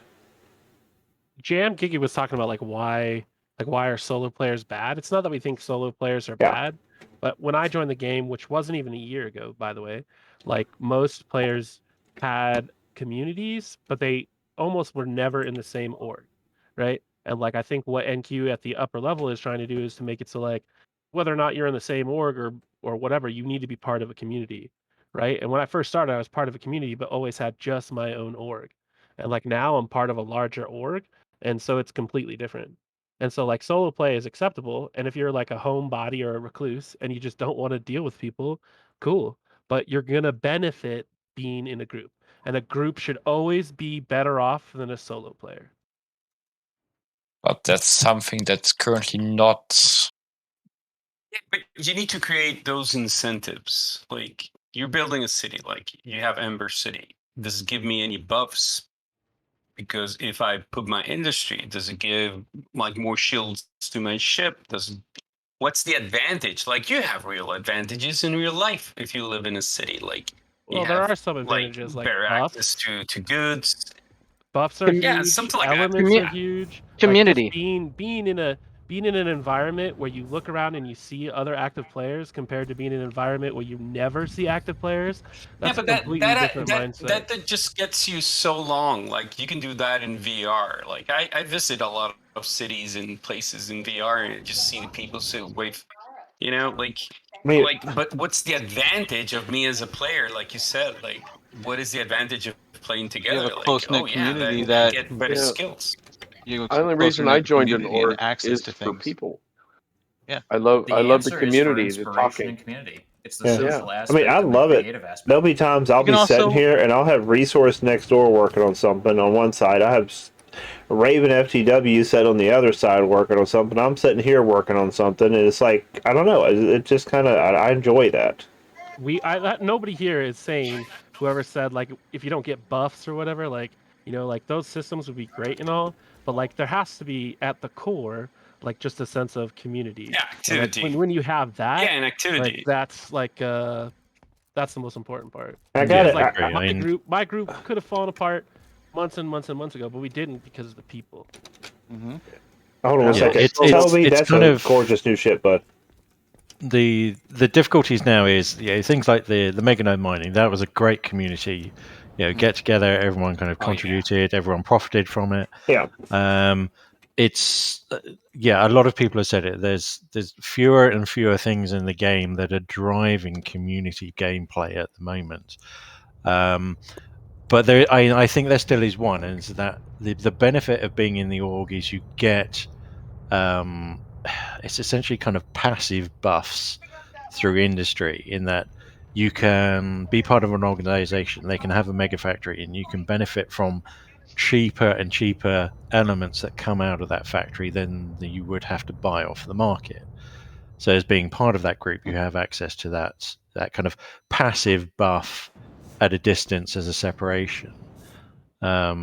It's a small incentive at the moment, unfortunately, that is not very visible, and so it is not going to help very much in the new player game drawing people together as well. So it's going to be on organizations getting out there, getting in people's faces, saying, we have an organization, this is the benefits we can give to you, beyond community, or as well as community. And it's going to be up to, I call them the beta vets rather than the bitter vets, to be driving that. And so, XVX is going to be Utopia Guild, DIA for my own, and all the other kind of the larger orgs which are still around that have survived over this last year, that have to get out there and say, right, we are going to have to be the community leaders for when the new people come in. Well, I think personal perspective is anytime you have a community in game, there has to be something driving that community that's social. No matter what game you're in, you don't really have to be in a community. Sorry, my wife sent me a very odd text message. Apparently, my daughter decided to do something stupid. But there has to be a social reason. And it doesn't matter what your technical reasons are or what the game mechanic reasons are. If people enjoy doing stuff together and people like that connection and having that social aspect of the game, and they're given the opportunity to have a positive social interaction, they're going to take advantage of it. If they're not given an opportunity to do that, then especially early in the game, they're going to drift off. The biggest advantage we're going to have if there isn't a wipe is these new players are going to come in, they're going to see these established communities, they're going to want to join these established communities because it gives them that leg up, it gives them that ability. And if we push that and we as established players market that and try to help them and bring them into the community of the advanced game, it's going to build up those communities in a way that we haven't seen before. So it still comes down to us taking responsibility for our own actions and doing this to help rebuild that community. because then Hugh's not going to do it for us. It should not be enforced by the system. We can all agree that having a community is a vibrant and healthy part of a good game, but entrapping people into having to have a community is toxic and leads people to leave a game. Yeah. If we want community to be a good thing for this game, we have to handle that at our level and not point our fingers at the devs. But the game should still encourage it in some way, not discourage it with a system that it doesn't. The core count does in some degrees. I'm not a org member kind of thing. I'm more of a, this is a great community and I have a great time just screwing around with everybody and watching everybody else's builds. That's why I play and why I enjoy about the org. I mean, I just want to point out one thing about the orgs. For those who don't multi-account, because I know there are a few people who don't want to do that or don't have the money to do that, that's where the org can really benefit, because then you have somebody who can do handling buffs for your ship without having to fly somewhere else. Then you can have somebody who does the factory buffs. Then you have somebody else who does this and that. You know, you don't have to have you learn everything yourself when it comes to an org. For those of us who don't multi-account. You have some people doing industry stuff that you can actually say, hey, I need a few parts at a decent price instead of going to the market. You can, if you're in a city that there's people manufacturing components nearby, you can, it's basically having a Gotmar on your doorstep. Oh, by the way, just so you guys know, if any of you want to, you're welcome to turn your cams on as well. The question is if we get in a replacement mechanic for schematics, or if they will just give us the same system that we had at the start of beta. I mean, then industries will just be cheap, and we will have everything we have now in less than a month. They didn't say that it would take the same amount of time to build something. It could take 3 times longer to build it, each item. They could increase or decrease the crafting times. It's true. Whether they do all that, though, I have to agree with what somebody said. Like all the shopping stores like Savay and Gotmart and all that, Brights, I have a feeling that they're not going to be as popular or as useful, because now without the need to buy the schematics, I can just make my own. I think they could be. They were successful and popular before schematics were in the game. Gotmart was there before schematics were in the game. It wasn't necessarily the fact of not wanting to people that could build it themselves. I mean, there's a lot of people in this game that just don't want to do industry. I do not want to do industry. I want to build my ships and sell my ships. There were a lot more people that wanted to do industry before schematics, though. Yeah, I know, but even before schematics, I didn't want to do industry. I hate industry with a purple passion. There were a lot of people. The whole problem was, I mean, the famous JC thing is, what was the quote? If you needed a cell phone, you wouldn't start your own microprocessor plant. Yeah. Yeah. But that's what we were doing. And if there are no schematics, you need some other way to slow it down. Yeah, I agree. Some way to slow it down. But if we get some that read through the information today and noticed that they came out of reading all the information and said it doesn't look like they're going to take out schematics but wipe them instead. And I thought it meant that they're going to take out schematics, but there's been a few people that I've talked to has read it as they're not taking them out, they're just wiping them. And they're maybe doing something else with them. Oh, well, that would make sense, because you wipe schematics and you wipe the economy, and now you don't have the ability to create the same amount from missions. People can't just VR over into missions daily and get 6-10 VR million. hasn't been a thing for missions for months. That was patched out. Exactly. That's what I'm saying. So with that being patched out, if you wipe schematics again, it's going to take us a lot longer to work our way up that chain. That's what I think Smallville's one of them was reading it as that because schematics still play a fundamental role in the game as factory and industry and trying to slow the player down a bit. It's one of the very few sinks they have in the game to actually stop the player and slow them down. And if they remove that, literally they just will run into the same problem they had before they added them. I think what they would more looking at to do is possibly wiping them and setting them back a bit. But I don't think so. Like it specifically says a reset would be an opportunity to remove things that have been deemed very unpopular by the already existing community, such as the schematics. Like I think they are talking about removing. Oh, he put on his camera. Yes. I agree. That the only way to read that, in my opinion, is that you wouldn't have them anymore. That's what I thought too. Because Same here. Nobody liked schematics when they added them. With Nobody the liked them when mining, they added them, but honestly, I feel like they're I think the needed. schematics do need to be in though. I Yeah, don't I I don't agree. think schematics are the right way of Yes. doing it. As I said, I think it should be a limit to how many machines each person can run. Well, the power do like- system that they've been Oh. threatening to implement, that would Schematics be. really need to be there. Okay, if so it comes down to count of machines, people will absolutely abuse alts for it. There's no Yeah. getting around it. I've been But- waiting. However, I but they have don't mind always that. advocated the idea that schematics should be in the game, but should not be a quanta threshold. They should have their own variety of grind, something that's completely different that allows players to grind towards I their think there should Yeah, be I an was thinking of something adjustment. like this, like a passive research tree. Or Exactly. even, what if you had to sell 1,000 medium adjusters before you're allowed to start making large adjusters? I think honestly, there's two things they could do in regards to schematics. One, I think they should. If it's craftable in your nano pack, I don't think it should require a schematic. Agreed. That's one thing I do think they should change. Basic tier 1 stuff that you craft in your nano pack should not require a schematic. It just slows down game progression to a point that's stagnant for some people, and it also discourages basic industry. Because why do the basic industry when you can make it in your damn nano pack and you don't need a schematic for it there? I think that's what some of them were Yeah, saying. and mention is the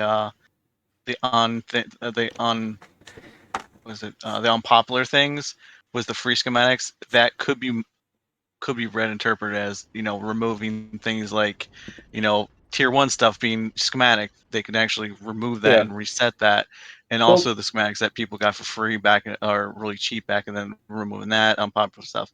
But long term, I think they just need to be remained in.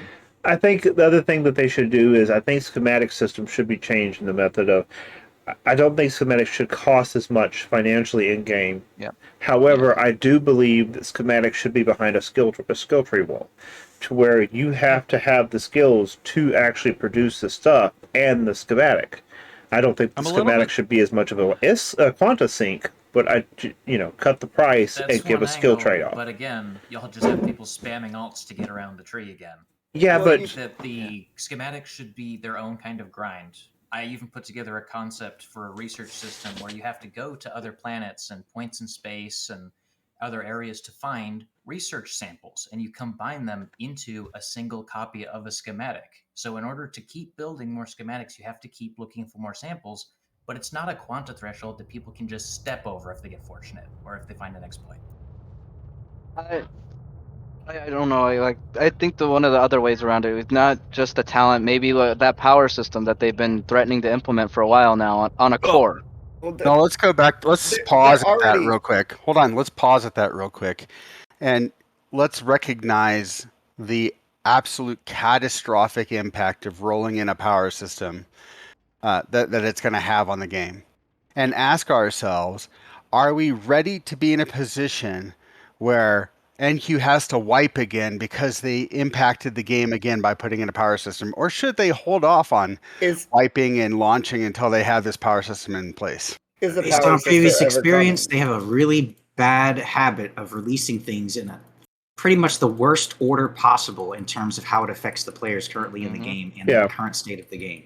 Yep. Like let's oh my god, I don't even want to get into it. There's no evidence the power system is coming anytime soon, if ever. So why are we talking about releasing the game then? If they're still talking about because the they power have system talked for about a year.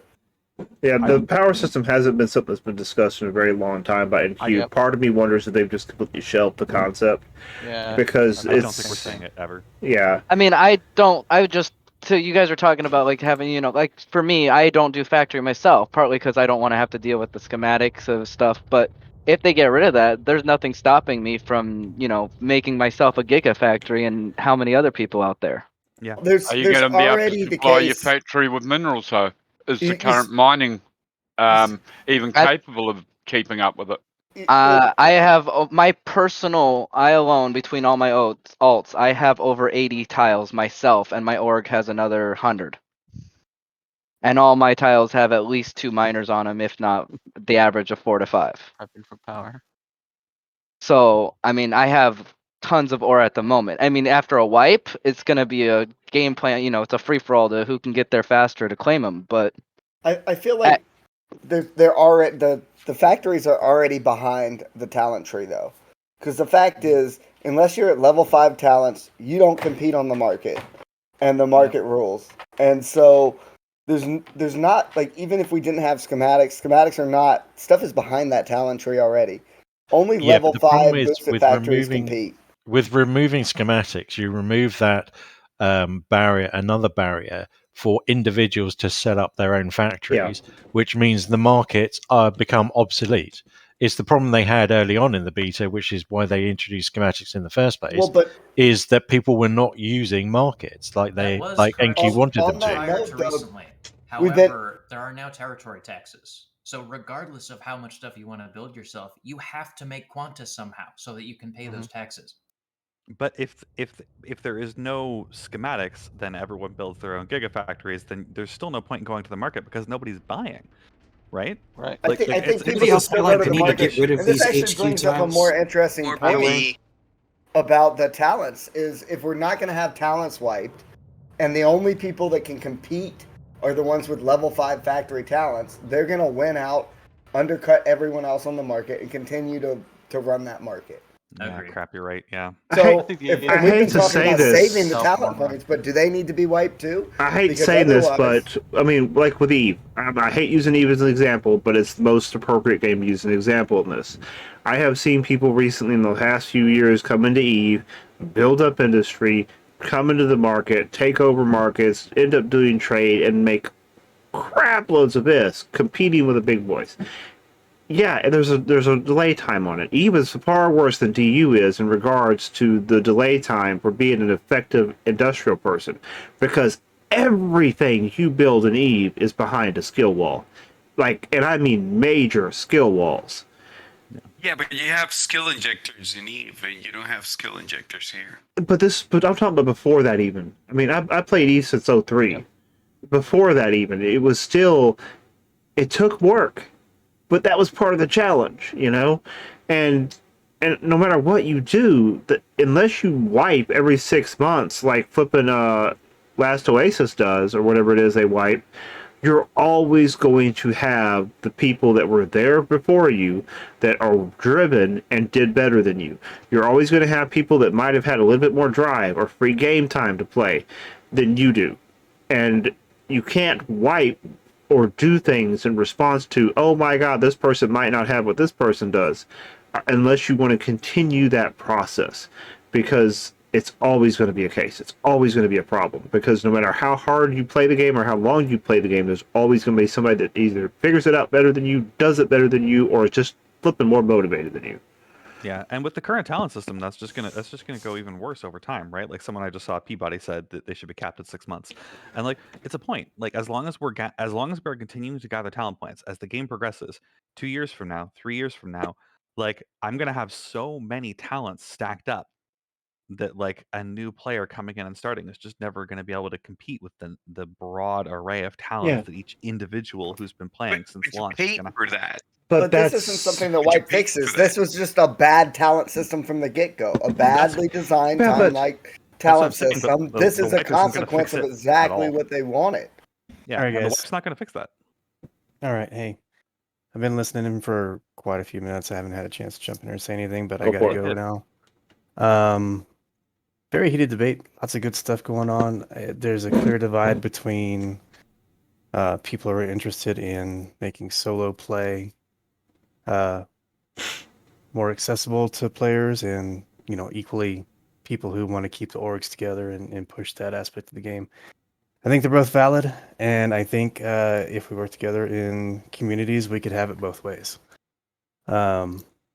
All the rest of it, yeah, I mean, it seems pretty likely to me that a full wipe is inevitable, just from the nature of the language in the talking paper. But as a community, like I said, if we get together, we can have it both ways. We can support the people who don't have the time to be part of big orgs and big plans like that, so they can drop in and out casually, while still having the advantages of working together as organizations. I mean, I'm a perfect example of that. Serapix can tell you. I worked with him at the Castle project when I could, but for the most part, I was a solo player because I just really didn't have the time that so many other people have to put into it. But we found a balance. So it is possible. Yeah. And with that, I gotta go. Peace out. Talk to you guys later. Good night, Jake. You have a Good good night. one, brother. Yep. That's true with any MMO though. With the time complaint, somebody like me who's a stay-at-home dad, and my kids are in school right now most of the time, and I just have to pick them up from school and take them to school. The rest of my day is pretty much free. I can play a lot more than somebody who has to work an 8-12 hour day at work. Yeah, but are you supposed to get punished for that? No, but I mean, and every other MMO, but you always have that complaint. I don't have what he has because I don't have the time. Arc, It's it the was nature of the beast. yeah. You And can't honestly, do a wipe just because you have 20% of the community bitching that they don't have what this person has. That's And part that's of what I why like there's about also having AFK mechanics, right? I like the Yes. fact that in this game there are some AFK mechanics. Yeah, Right now, your income they're with low. mining. One of the big things that I noticed Euro players would say when they were playing EVE Online is they liked EVE Online because it was the kind of game that you could play one-handed while smoking a cigarette. Now, as if they were doing something else besides smoking a cigarette, but the point of that is that DU used to have a mechanic involved with mining that allowed you to play casually while you could watch Netflix or whatever. And I really think that that's sorely missed by a large portion of the player It base. is. Not me, but a large portion. I miss the social aspect of it. Like honestly, in this Yeah. game, we talk in chat and we have these conversations and whatever, and this is great and I enjoy this. But the only times in this game, the only times that I've actually sat and played with other people in game was at DIA Meganode Mining Ops. You guys aren't slugging a mega right now. What the fuck? He's right. When was the though. last time you played? I mean, What the hell? there was one time on Simeon that we found a chromite mega. It was like 5 million chromite. And it was like all of a sudden there were 10 people there, and there was actually 2 megas on the same tile, a bauxite and then the chromite. And it was just all hands on deck, chit-chatting, organization stuff being taken care of. And I kind of miss that stuff because it was, it was a group aspect of the game. But wasn't that one of NQ's biggest complaints was that we were moving too much ore too fast because we were going out hunting these mega nodes? They didn't like that. Yeah, they said it was And too even easy that to get is all. that we were organized. Like when we did prospectors, is that we had people scanning and we were selling the mega nodes for like just 10% commission, so you can mine the mega nodes as much as you want, and just people got organized, and that was great. That was very collaborative. I remember we actually mined over a billion ore in a few weeks. And that was amazing to do that. There are people who actually made that their game job in the game is people did building, some people did industry. There's actually people that did mining. Just scanning. They just scan tiles and There sold was mega nodes. there was a young lady in Boo that used to do that. That was some reason why she played the game. She wouldn't even fly ships. People flew her to a location, dropped her off with containers, and she would sit there and mine. Mm-hmm. I used to do 2 or 3 mega nodes a day because I didn't, like I said, I don't work. So I would just sit there from the time I woke up to the time I would go to bed late at night, and I just mine mega nodes all day. I think that's an important aspect of the game that's been lost, is that kind of semi long term persistence of a group operation. Mega nodes, they can take days to complete. So it didn't matter how long you could be on for in an evening. It didn't matter, how many days during a week you could get on. There's potentially always some kind of operation going on. But having it switched to the mining units on planet and only having that kind of hand mining in asteroids, you're very much limited in how you can get people out to one of those operations to be useful. And there's only a limited amount of ore within an asteroid, so it's going to be stripped fairly quickly. The biggest so you shame don't is have that wide window of a group operation that can continue over several days, that you can get a decent number of people moving through that operation. For the asteroids now, you've got to say, right, we need 5 people, we need 10 people, we need to leave at this particular time. We've got an hour and a half, 2 hours before someone's going to come and try and kick us off or kill us. It's very much time gated now, which it's it's a detriment to that side of the gameplay. I feel that that Meganodes allowed us that larger group operation and more relaxed in the kind of just doing it in the time frame kind of things as well. Ultimately, I think that this change occurred as a result of the rise of passive or AFK mechanics over active mechanics. The more people were able to rake in income, either from missions or from mining units, just by doing one little thing every now and then reaping the benefit of just waiting over time, the more people were able to take advantage of alts, the less time people had to actively commit to the game. If you want an active community, lots and lots of people working together, what you need to do is design a game that is based around keeping a player's hands active, not online, that actually engages them so that they can't use multiple computers at once. They have to be solely focused on the project. Then you need more people. You don't need more alts. I could not disagree more, and here's why. These games, they prosper or they function because of our interactions. It is the modern day bar. You walk in, you go, "Hey man, how you guys doing?" "Oh, hey," or the last thing you say before you leave at night is, "All right, man, see you tomorrow." It is the modern day bar, and so you have to have a mix of active and passive gameplay.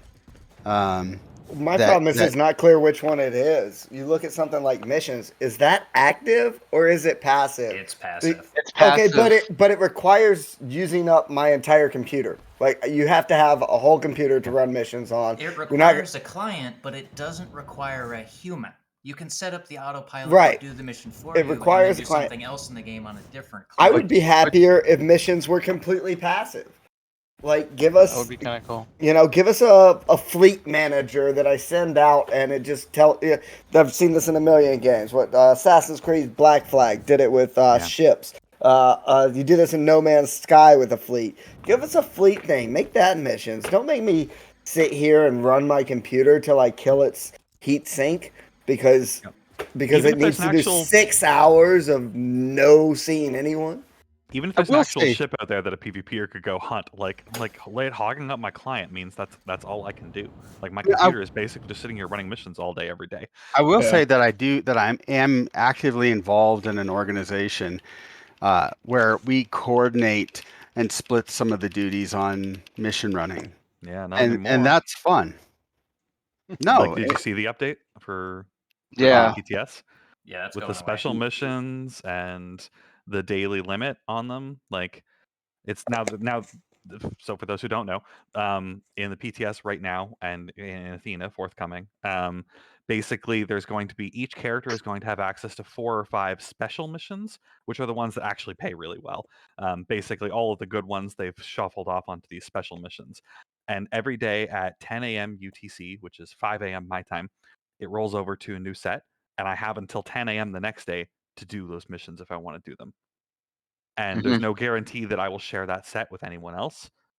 We all have our own uniquely generated set, which makes coordination nearly impossible. Also, I can no longer run my client overnight to autopilot from point to point because at 5 a.m. it's done. I've timed out. I can't do it anymore. And I'm not up at 5 a.m. to turn it in. So I can only do it if I pick it up in the morning, AFK fly all day, and then drop it off in the evening. That's going to be my only option going forward. And I can't necessarily share it with anyone else, which means congratulations, they've removed a lot of that. Congratulations, NQ. You've just gave us another set of parameters that we are going to break. Yep. And abuse. Good job. I'm real cranky about that 10 a.m. to 10 a.m. thing. So any of you guys in chat, if you have a cam and you want to turn it on, it is up where the viewers can see your cam if you turn it on. Just a heads up. Because I know we had some. No, mine's been sitting here watching Core wag his finger. Mine's not up, just so you know. Can I be naked? It's my hair clip. I just No took my hair clip gotchers out on and put it stream. over it. Okay, you can be gotcha on stream. I feel like the intro to the Brady Bunch, the big head down the left. I'm like, hi. It was great. Let me see if I can turn my camera on. Duck in and out of frame for that. My camera is too wide an angle. I can't get out of frame. Yeah, my camera is actually like 2 foot from my face. monthly wipe. Now, earlier, Mega Boss Sword said something. There's different aspects to a wipe that we're yeah. There's financial wipe, there's skill point wipe, there's asset wipe. There's a lot of different aspects to a wipe that we're not looking at. They wipe assets only. I don't think Ravens knows what's going on. It's a whole different concept. So there's a lot of variables in how that they could manage and mitigate the wipes in different ways. And I think what we're missing as players is typically when a game studio comes to you and tells you this is what we're going to do, they come to you with patch notes that are well laid out. This is what's going to happen. This is why it's happening. This is the goal of why it's happening. It's very organized information typically. And I think that's what we're lacking the most in with NovaQuark. And I love the guys to death and the women to death at NovaQuark. They're great people. Yeah. And I would never say anything negative about any of them. They're really awesome people. I think sometimes that their hands are tied in ways they wish they weren't. And I understand the frustration behind that. But at the same time, I understand the need to keep certain things keep certain information under control. I know that they wish they would just tell us everything flat out up front. I just wish that the information came in like less often, but more detailed and more concise. Like, give us a big patch note one time explaining what's going on, why it's going on, what the goals are, and why you're doing it this way, and then just be done with it. Don't keep going back to it. Don't drop hints about there might be a wipe. Don't wish-wash about things. Just state it, get it over with, be done with it. All right, and just go ahead and hire. Just go ahead and hire Serapis as the new community manager. They don't want to hire me. I just say stop the bleeding. Really, no joke, man. Stop. Just come out and tell us what you're gonna do, and quit doing these things that rile up your community. That is just brain dead.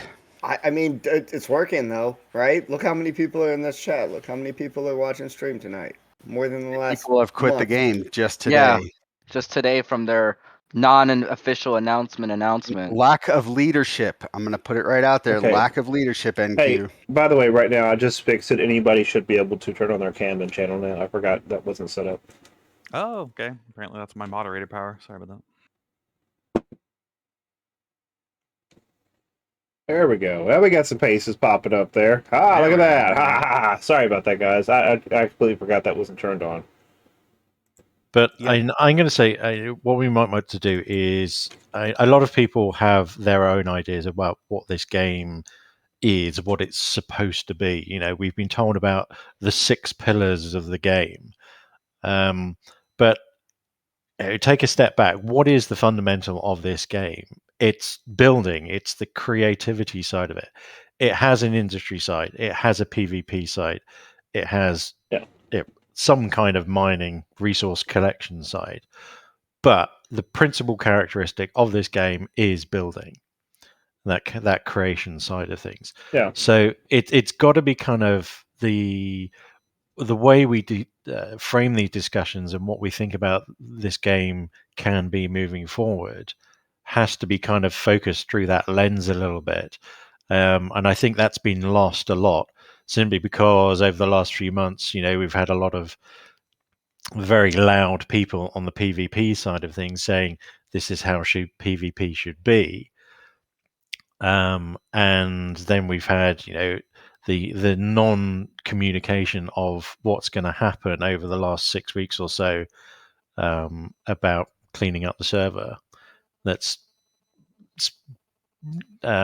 generated all of this speculation in a particular direction in relation to industry, in relation to PvP, in relation to resource collection. But the suggestions that came out in the dev blog show that NQ want to keep the creative side of things They want creators to keep their BPs. They want to offer some kind of assistance to large community building projects after a wipe in order to reinstate their projects.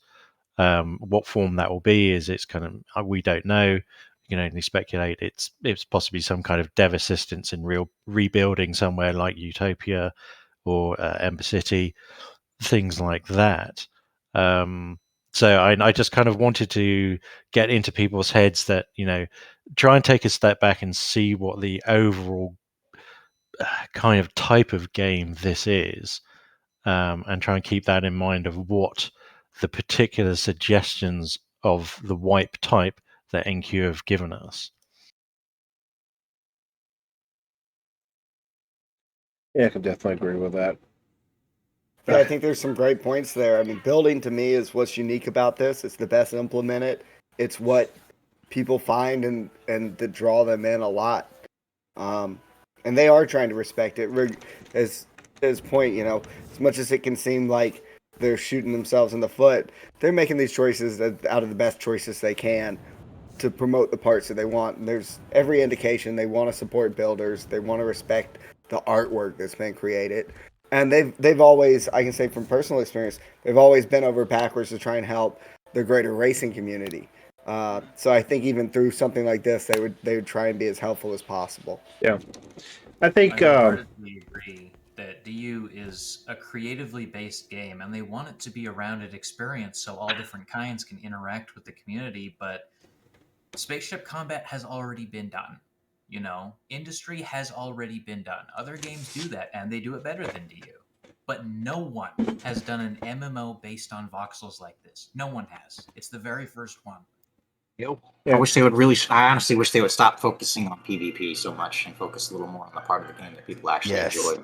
Yeah, well, I think the problem is that they need an element sync, and right now PvP is the only element sync, so I think they're trying to push for that. How does everyone feel about opening up the element sync? Perma damage everywhere. Yeah, it needs. They can fix the crashing issues. If they get rid of schematics where everyone has their own factory, pretty much, I don't have a problem with it. That was one of those moments where they released something out of order. They put that fucking damage sync in the game when we were right at a point when we were having. There were so many bugs where you would happen while you were flying the ship that it would cause you to crash. It made people not want to fly anything. Everybody was like, "I'm grounding my ships. I'm not flying anything. It's too expensive. Can't do it." Yeah. Now, and they also released it at the same time that they released schematics. So not only now did everyone's factory just shut down, they also related the element sync everywhere. Yeah. So I know, I think it was 40% of the DU community quit at that update. That was awful. Yeah, that was a really bad one. Because they did a double whammy on the community. Yeah, I mean, if they would have done one and then done another, it wouldn't have been such a hit. They had done either one in a different order. It was also do one 4 months later, do another. It was also a double whammy with little to no preparation. Yeah, and that was where there was another big issue with trust within Cube because it was leaked to certain people, so certain groups knew exactly what was coming, how it was coming, and when it was coming, but the broader player base did not. And that was a major trust issue for the player base. That killed it for NQ and a lot of the players for their trust wise. But I think the biggest thing about DU that makes DU so different is not just the building, but just overall the creativity that's built into the game. Be it Lua, be it building ships, be it building buildings, be it artwork, voxel work, being able to incorporate your real life artwork into the game. There's so much of the game that is purely built around that concept of creativity and the ability to freely do whatever you want to with your environment. And it's not just shipbuilders. We need to understand that because there's a lot of people that play this game because they want to I know one guy, he's a Lua scripter. He programs his job is programming. He's actually on he's on OS development for Microsoft. He actually works on Windows. And he plays DU because in order to keep himself fresh in programming, He needs something that he can do that's just stupid for fun, that takes very little thought, that allows him to do basic coding, which he uses Lua for. And to him, it's a creative outlet for something that he's being forced to do in a mechanical method to make his income. So it allows him to have that freedom to just be creative and be goofy with something that really doesn't matter. So that's a main thing that we're missing. Is there's a lot of aspects of this game that just lead to that creativity that no other game gives you. I mean, where else can you go into an environment, build something from a ball of clay, make it fly, and then customize how it functions? Yeah. I have a question, and this is kind of with the new PTS mixed with the wipe. Is it true there's no more Orbots on the PTS, and there won't be any more Orbots when Athena releases? No, I don't think so. When I checked on the PCS most recently, there were no bots of any kind. You couldn't even buy excess parts. So, well, and I'm not even talking just X. I'm talking about just Orbots that buy ore off planet for a floor. Nothing. No bots. They don't even exist except that they're still selling schematics. That's it. Last week they were there on the PTS.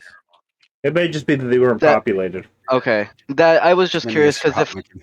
that worries me if there's not, because then there's not going to be a floor for. I'm on right now. They're there. Okay. Okay. Must have been I was told by a couple people that there weren't going to be any more bots in the after Athena update. They're getting rid of ore bots and all that, so that way. I don't believe everything you hear. I don't. That's why I was asking if anyone else is. If they weren't there for any particular reason, it was probably due to the fact of them just being not populated at that time, because that's something they have done in the past. I think they still actually have to manually populate them. Yeah, they do. So probably they just hadn't gotten to it yet. Which it has actually happened before. That I mean, the ore bot at least would help players keep a quanta level, because if you can't sell your ore to a player or factory because everyone has their own tiles and own factories and you have some excess, but you need income to pay for your tile taxes, the ore bots will at least give you something to do that with. Who was it? Assembly smalls and extra smalls can be created in a nano pack. Correct. Yeah. Last week, at least on the bots, you could buy up to medium basics. So, I mean, it comes down to the player base. What are we going to do? If they wipe, are we going to piss and moan about it and cry and go crawl in our caves and, and throw a fit? Or are we going to boot up, deal with it, make it happen, and keep this game that we enjoy rolling? I mean, what do we do after the schematic update So here's an idea. originally? Here's an idea. What if they implement the mechanics so you can do player missions? So the player can write a mission, and just like you do with Lua, you can have programmable bots or whatever, and you can do player missions just like if you were playing Dungeons and Dragons or something like that. I don't know. Yeah, I've been Look away from this comment, Evie. Stay away. For months, and I've put together an extensive plan for how that system would work and could be run by players through Lua. We don't even need the devs to build it, but I haven't been able to find people willing to work on it. Yeah, sorry about that. I've seen multiple people work or at least plan these ideas out, and even other people go to extensive amounts of Lua programming. I think giving us some kind of assistance there, some kind of API, some kind of new elements, perhaps like a robot element that you can that has an interface to easily add dialogue or something to, could go a long way. Some kind of milestone, some kind of reputation points. The biggest problem we have right now is that we don't have any decentralized storage. So we don't have an internet capable data bank, right? We don't have a remote data bank. If you gave us a remote data bank, we could program so much more easily. I know IVT has got some great ideas on how you can achieve some stuff with the game, but it would be despite the mechanics they've given us, not because of them. And I've been asking them to give us some mechanics, give us a way to give out through Lua reputation within the org. That would that alone would be such a big thing to build on top of. Or just take a programming board, make it look like a robot. so that I can have it stand there. You go up and you activate it, and it's just a Lua program that's running. But you could have different skins for different ones. We've actually made some quests in the past, and I would love to see that. That to me again is a place where, as we sit right now, we're not at endgame. Like that's endgame. Endgame, there is so much to this that is Lua that is untapped into. And the Lua will carry over regardless of wipes. It's the one piece of IP that isn't strictly owned by them. It's created outside of the game. Well, something that they most definitely need, they need to put in an API that could be accessible outside the game, so players can make like your player boards or your market information or your Wikipedia, whatever you want to make, but with an API, you can do that. They're The really other worried thing about is, automation, about us automating too many things, so they don't want to give us too many tools to work outside of the game. They're worried about automation, but they gave us They- mining they do- units. they do, but you need a way of just getting information out so you can build like better websites by the players outside. Like we tried to do the wiki, because we now have like Wikia, and Wikia is just a piece of garbage full of ads. People who use ad blockers don't see a problem, but most people don't use ad blockers, I think. And I don't know, that doesn't work like that. If you're gonna do like a player run wiki, you most definitely need API. And the other thing that is missing, and I think this is a deeply needed feature on the game, is reputation. Like you need to differentiate foe from friend, and just do a grind. That NPC system that we were talking about, of Dungeons and Dragons missions and stuff, that actually could work with reputation. Like, oh man, you did the reputations of Rex. That's amazing. Like you're exalted, or you have like 10 points or whatever. That would be amazing to have that, because that's a way of just quickly differentiating like people like Juvenius, you just want MPSI roams. I want them to give us ways to go further. It's already player generated content. There's player generated. We're supposed to be building everything. Give us a few more tools to build more stuff, and it could drastically change the game. Yeah, we do need a bit more. Like honestly, like things like we've been talking about, but like some sort of universal data storage. Like you're talking about the reputation thing. It's like I can't do that. Like I cannot code in a reputation mechanic, because if I wanted to do something, we could easily do it with the data bank, but we don't have the ability to share information at all. Yeah, the data bank is local to the construct, right? So like I could set up some sort of system that's like, maybe like if you calibrate my mining units, you get like reputation points with me or whatever. But all of that's stored on the mining unit itself, and I have to somehow then gather that data and recompile it and bring it all back together, which like I could do, but it's super complicated. Well, I mean, that and one at least is the possible, emitters but and receivers just don't go far enough. Period. it's They're not they don't. laughably short. So even trying to pull it off, we can't make mesh networks. And an option of it is to actually open up the outer web into pieces of the client, and they're completely against being able to do that. I mean, and it's even a if security nightmare. To be fair, it's a security nightmare. It doesn't have to be if you're only transmitting JSON text and it's only through approved APIs, and you're still clicking on it. Like, I mean, there's ways to make that work. There are ways, and they could at least offload that from having to be part of their own infrastructure. And we already have some things like that. I mean, the market analysis stuff that we've got that was a dual market.xyz or something. Yeah, who wrote that? That's a good one. Yeah. I mean, and that's using the log files. And they've said they're going to put a stop to us building stuff off the log files. Yeah, they said that the log files are going to be drastically reduced. Actually, I don't know if anyone's looked at that. Well, we used to be able to actually do a log command in Lua that would end up in your log file. Well, now it's only whatever they decide to write to the log file. Yeah, and like part of the Athena patch notes is that it's drastically reduced how much is written to the log. However, the market stuff will still continue to be written to the logs.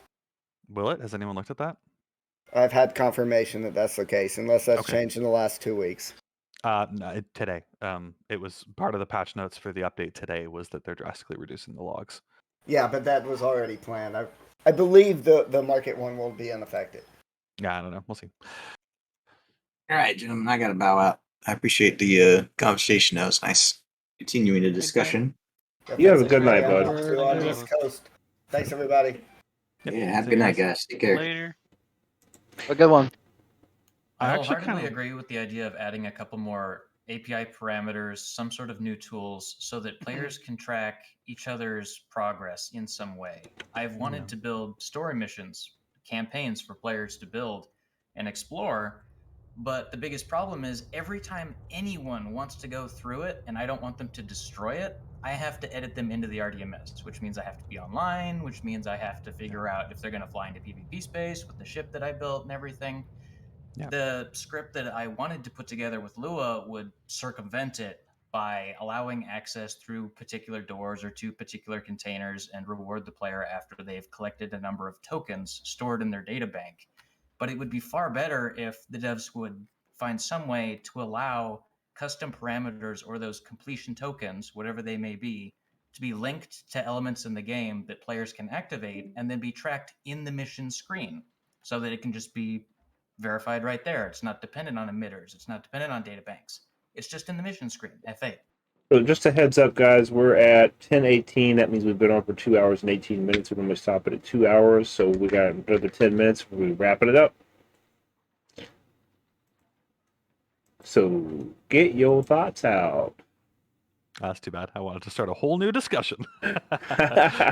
It sounds what kind of the addition we need is a character profile within the game that stores all of these details that you've been asking for. It gives you access to the reputation system.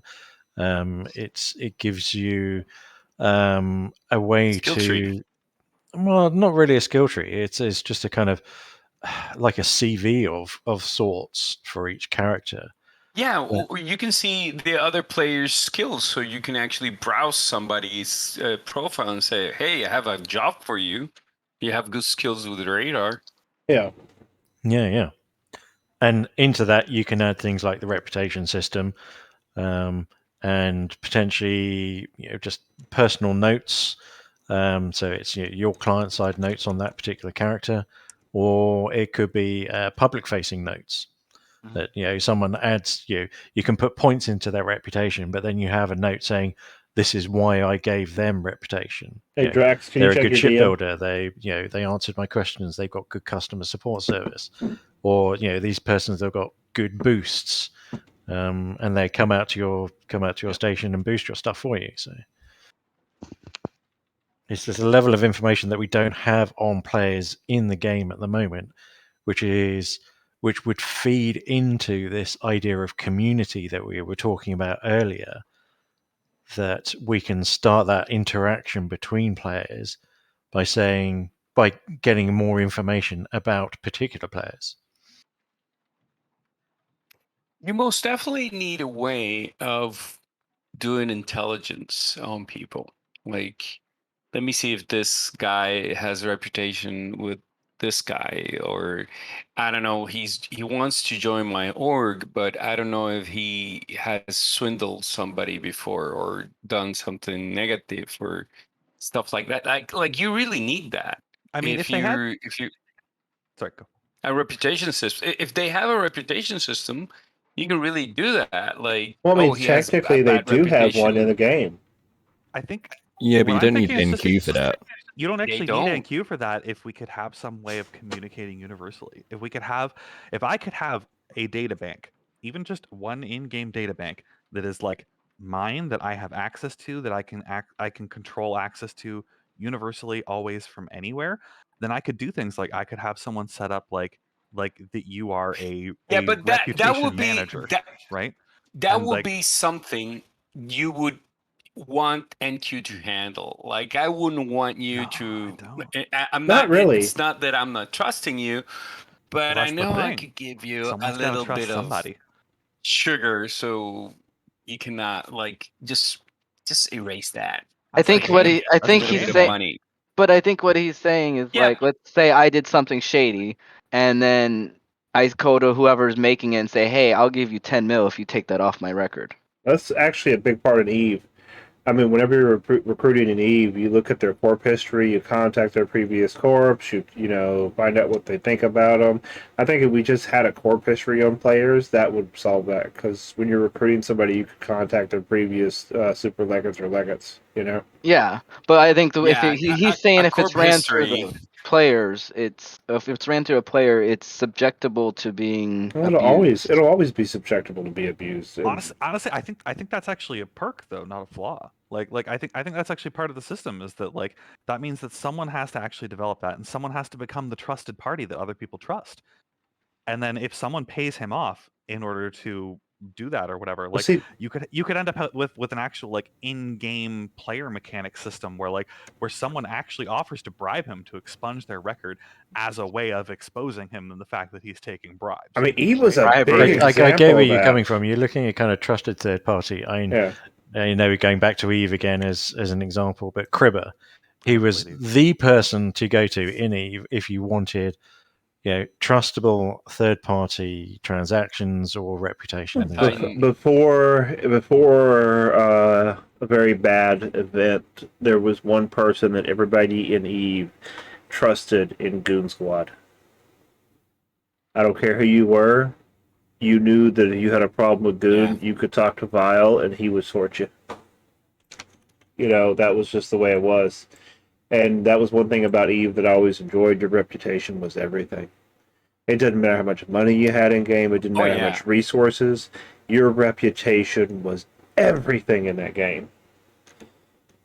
And I think we need that Still in DU. is. Yeah, but I think we need that in DU. I really do. That's something we need in DU. Guys, I mean, you guys got to come back. kinda This is have something that. we can build.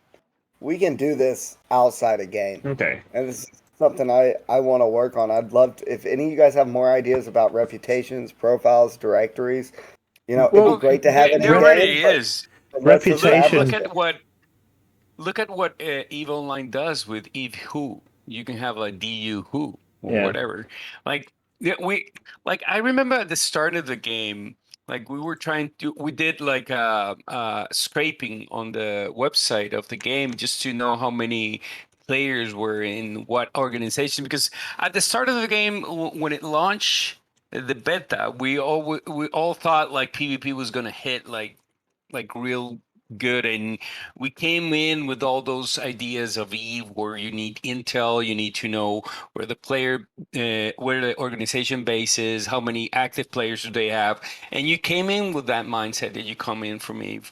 And we did a lot of scraping, and we did like a spreadsheet with all the characters and all the orgs and people coming in and out. You could actually build something like that, like a totally website that. Okay, guys. But you would need an API. Could it be called Without an Doohoo? API. Doohoo. Hey guys, Doohoo. I hate to say this, but we do need to go ahead and wrap it up for the night. People are starting to fade out of the channel, and we're getting off topic.